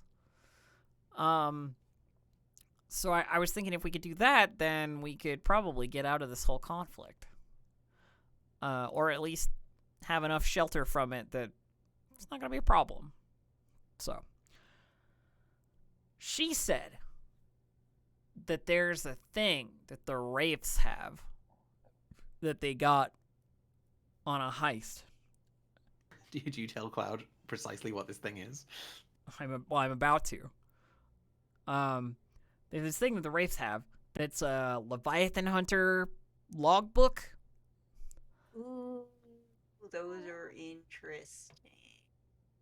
They have all sorts of just little like tips and tricks about how you can find out stuff. It doesn't even have to be Leviathan stuff. It could be other stuff. Anyway, the Wraiths stole it from some Leviathan captain. And everybody's up in arms about it. They tried to sell it at the Silver Stag. You guys remember when the Silver Stag got, all that business over there with the Wraiths and the rumors? They tried to sell the logbook there, and it didn't go well. Somebody tried to grab it. So the Wraiths are gone to ground, but they have this book. And Madame Teslin wants the book. So if we can get it and give it to her, then we're going to get her support, here in Silkshore and like to the sashes in their little war, which would mean less problems for us from the gondoliers and from the lampblacks. Now, we actually have a way to get in contact with the Wraiths. I've been working pretty hard, and there's like a close shot of her bloody knuckles. And I found out who can, let them know that we want to talk to them. But they've been going to ground pretty hard, so it's going to have to be something enticing if we want, the Wraiths to show up.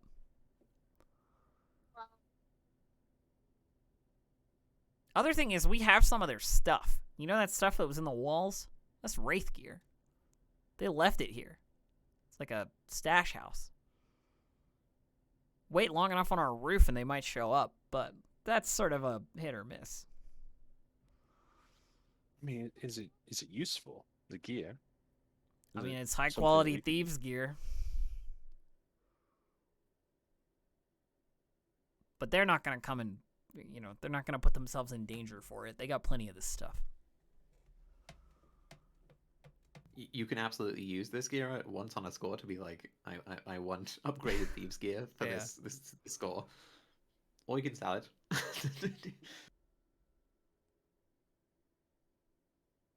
So, how big is this book? It's a book. It's a book. But I mean, is it like a notebook? Is Probably it pocketbook sized. Like this was taken out of a Leviathan hunter's jacket. I mean, Madame Teslin said the guy had it on him all the time, so I assume it's not, an ancient tome of vast expanses. It's not like an altar book. It's like a book you put in your jacket or something. All right. Does you want the book or the information in the book? Because that's very different. No. It's got to be the original. It's got to be the book. I can't be acting like I've only done a thing halfway here. If it gets copied repeatedly and all Leviathan hunters end up with it, then you end up with the awkward situation of 2 Leviathan hunters turning up to the same Leviathan being like, did you get here first or did I?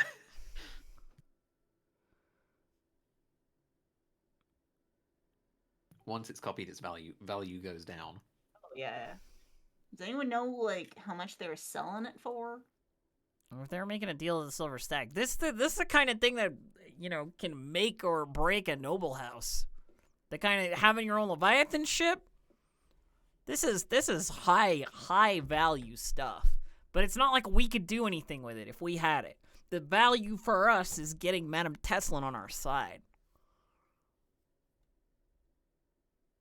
All right. I mean, let's. I mean, for what though? Like, are we gonna go like find the wraiths and kick down their door and steal their most precious thing that they definitely have hidden away somewhere? In the right hands, this is probably valuable beyond money. Like we're looking at from anywhere between 30 and 200 coin. It's so valuable and specialized. Like only a few people in the city would want it. That like the selling of the thing is not a trivial proposition. Because like you can sell it to like one of like a dozen people, and those dozen people would just kill you and grab it. All right. So what's your plan? Like get in touch with the wraiths and then beat them up until they tell us where the book is? Well, here's my thought. We get one of the wraiths to come talk to us, because obviously they're not going to invite us to their secret bolt hole, wherever the hell that is. But we get one of the wraiths to come talk to us. We talk about like that we say like we know that they have the thing, and we know someone who will buy it for like the exorbitant amount of money that's worth, right? Someone who won't rip them off. That's easily something that we could entice them with. I mean, Moth knows people. Moth is in a family like that, Yeah, but like everyone knows that they don't talk to him anymore. Yeah, well, they know that. That's my choice. Thank you. A disgraced noble connection is exactly the kind of person you'd want to They be know- like, hey, do this criminal deal Yeah, for me. yeah, they know that exactly, right? Like, and that's perfect. It's a glorious setup. So we say that's what we're gonna do, and then when one of the wraiths comes to talk to us, or like the gang of wraiths or whoever, they're not gonna send that many people because they don't want to get bamboozled out in the open. We grab them, and then I convince them to tell us where to go. And then we go and get the book. And then when we get the book, we bring it to Madame Teslin, and hey ho bang, easy peasy, no problem, Silkshore, no wars anymore.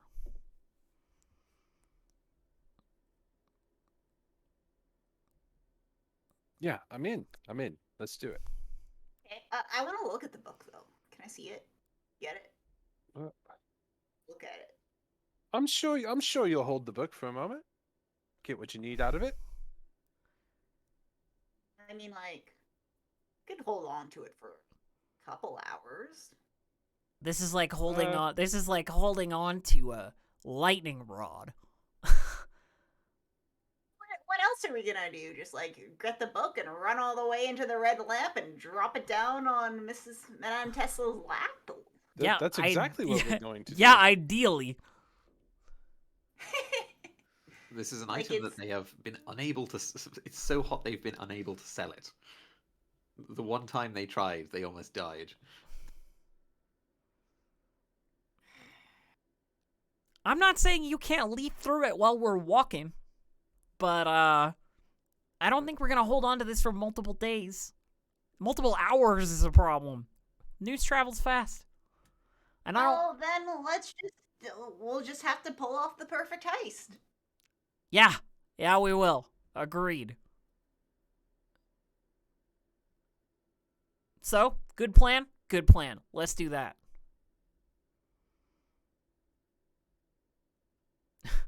It's like hardly even a plan. Ruby's just like, we'll...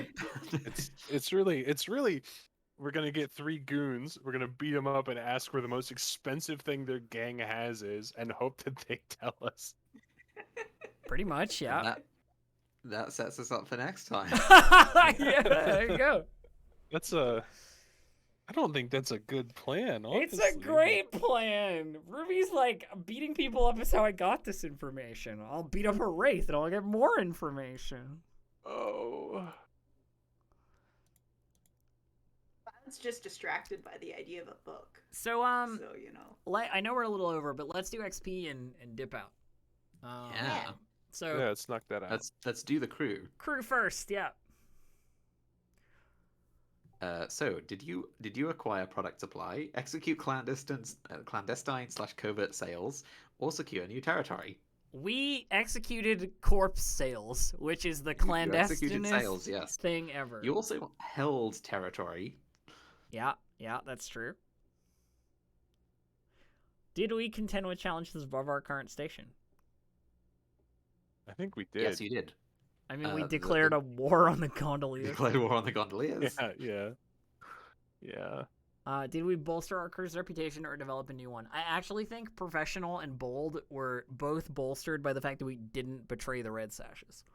Yeah, you said you had you done so, you probably would have accrued the reputation like treacherous Yeah. or something like that. Express the goals, drives, or inner conflict or essential nature of the crew. Because I also want to highlight, you smoothed a lot of things over where you could have solved the problem with violence, but you're like, no, we'll spend our resources to make things right. Yep. Like, that's very professional. And the way that you conducted the sale with the Golden Plum, like, yeah, just which was very, very professional. And then as soon as it went to the back room, became very bold. Goals, drives, or essential nature. What do you think? Inner conflict came up repeatedly, being like, who wants to backstab the red sashes? Who Yeah, wants to go to yeah. the lawyers? Yeah. Essential nature, everyone pitched in. There was like a special shout out to the foresight window. Yes. Yeah, the whole thing where like Cloud wasn't actually there for the entire like corpse heist, the entire like corpse sale. And also wanted nothing to do with it even existing. But also, still but was that you still, involved. yeah, you still contributed with foresight. It's awesome. So we leveled up. The crew leveled up. Do you want to talk about a potential advance?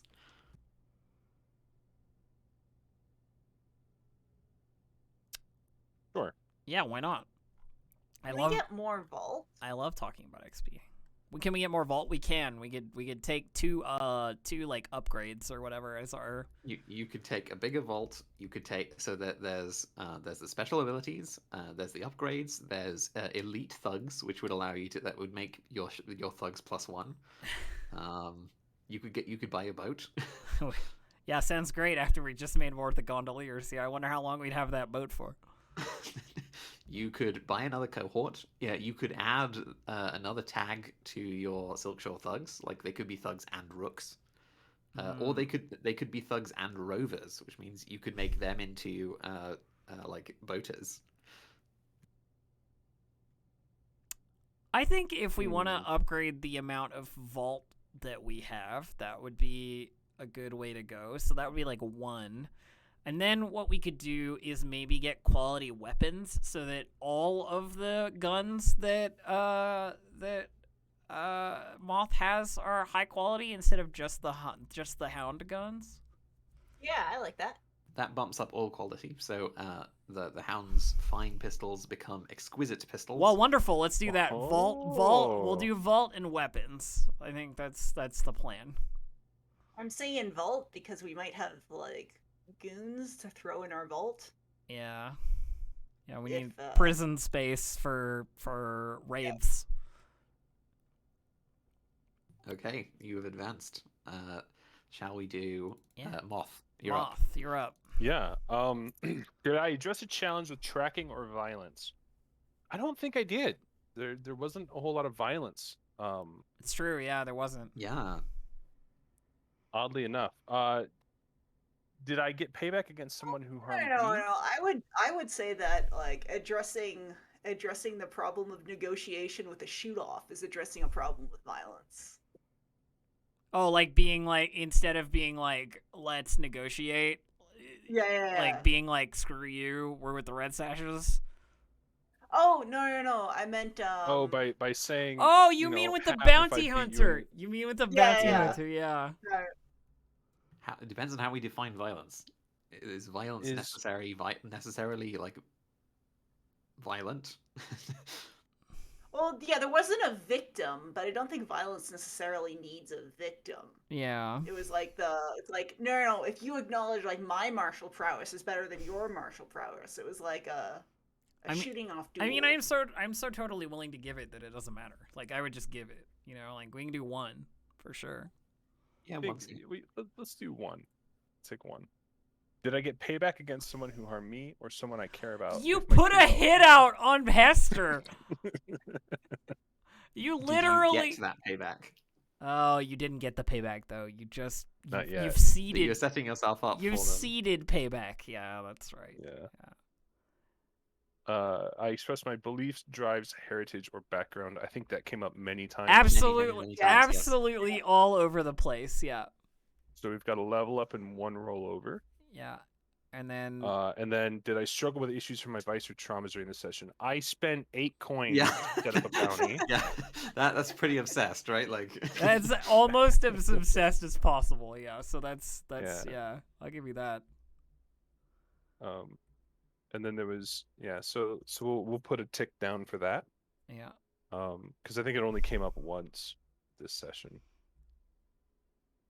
I would also like to add that, like, in a meeting about something else, you just like veered off topic to how You much went you on wanted a to last. unstable. Yeah, you Oh, yeah. Yeah, you you're went right, on an you're right. unstable rant. Yeah. The Moth just constantly talks about, like, whenever there is a meeting, there is just like occasionally Moth will just drift off onto the topic of the person he's obsessed about. Yeah. Yeah, that Hester is still breathing after. What are you gonna such- do once Casta fucking murders them? That's the real question.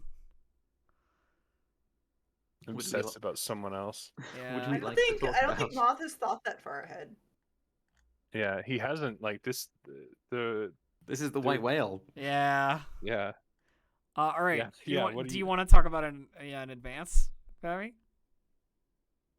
I looked through the books last time, and reflexes looked really cool. Yes, reflexes is awesome. Whoever acts first. Whenever there's a question about who acts first, it's you. Yeah, so I think we're gonna It's take on in your sheet, there you reflexes. go. Yeah, it magically appeared. Thank you, Ink. Nice. I love it. Cloud. Cloud All right. time. No desperate actions. Did I address a challenge with technical skill or mayhem? I don't think about mayhem, but I think I addressed the Technical I think skill. Multiple Yeah. technical skills we use multiple times, including the foresight stuff, the working on both you and Finn, the like. I guess bird stuff didn't quite count. Yeah. No, I don't think bird stuff would count. I think I'm gonna put one. Okay. One for that. I expressed my beliefs, drives, heritage, or background. I think Cloud expressed their beliefs very well. That they're kind of a cowardly pacifist. Like when it comes to it, like they really want to avoid violence, and this whole falling into the cult is they're like, no, I just want to be friends. Just totally gonna work out well. Yeah. And Iruvia came up as like for both Moth and Cloud as like they're like us. I would rather go with the red sashes because Yeah. they are also Iruvian. Also, Yeah. birds came up, which is the background, the trade of Falconry Groom, because birds always comes up. yeah. I think there's a good case for 2 there, yeah. Yeah. I struggled with issues from my vice or trauma during the session. I would say we've struggled with issues from Vice, like because Cloud involved the Forbidden Bird Felix Yeah. in stuff that Yeah. would have been a Yeah. bad idea, but but they kind of felt like it was appropriate to do so. Cloud brought the forbidden bird to the cult meeting, revealed Yeah. the existence of the forbidden bird to the cult. Yeah. And also has like apparently underlined their position as like chosen, mysterious chosen person from the cult, not cultist, but is figure in cult mythos, Mm-hmm. which is great. So I think that's it for me. Good times. And yeah, you advanced last session, so we weren't really expecting Yeah. it to be on Yeah. On cadence, on different cadence. Yeah. Ruby. Okay. Well, so I have you address a challenge with violence or coercion. Like to the maximum level, like that, maxed out utterly. I and, don't. like- I don't think I solved any problems with anything else today. Yeah, did you address a Yeah. challenge with anything other than violence or coercion? Yeah. You express your beliefs, drives, heritage, or background. I'll bring up time in prison. The underworld background came up. That's true. Yeah. I The, did a roll when it would have been smarter for Moth to do it because of the underworld stuff.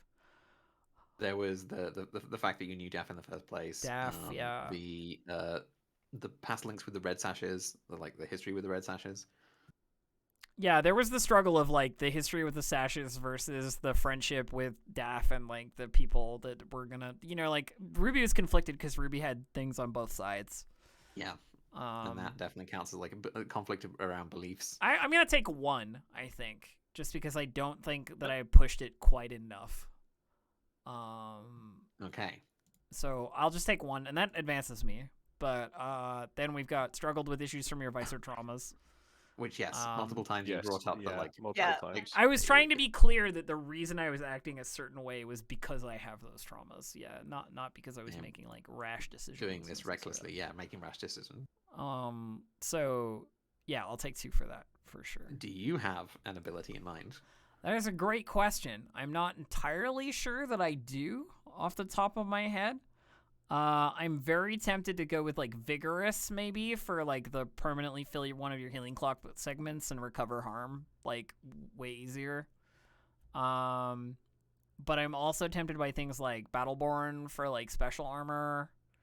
I think Battleborn is really good. Or there was stuff in other playbooks, but I can't remember what it was when we were talking about it like last week after the show.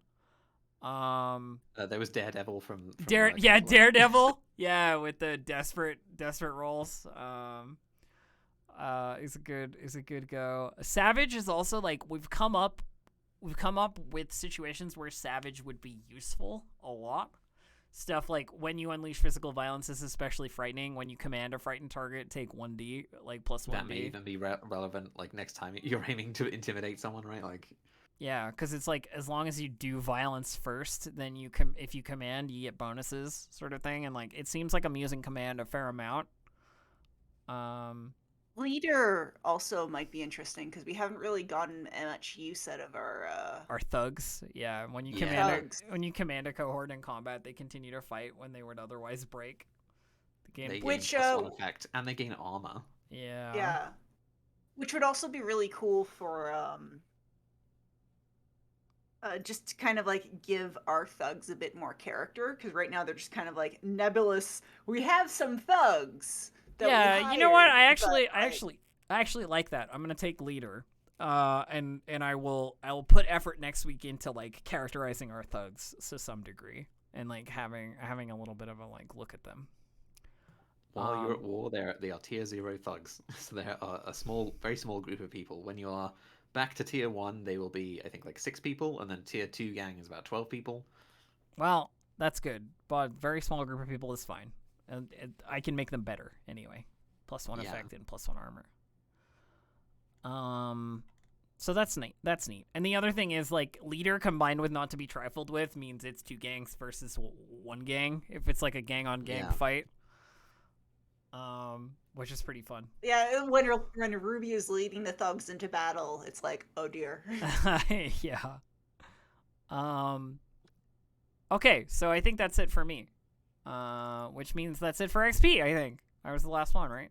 Nobody And missing? that concludes Yeah. our session, yes. And that concludes our session. Thank you, friends, for joining us for this wonderful game of Blades in the Dark.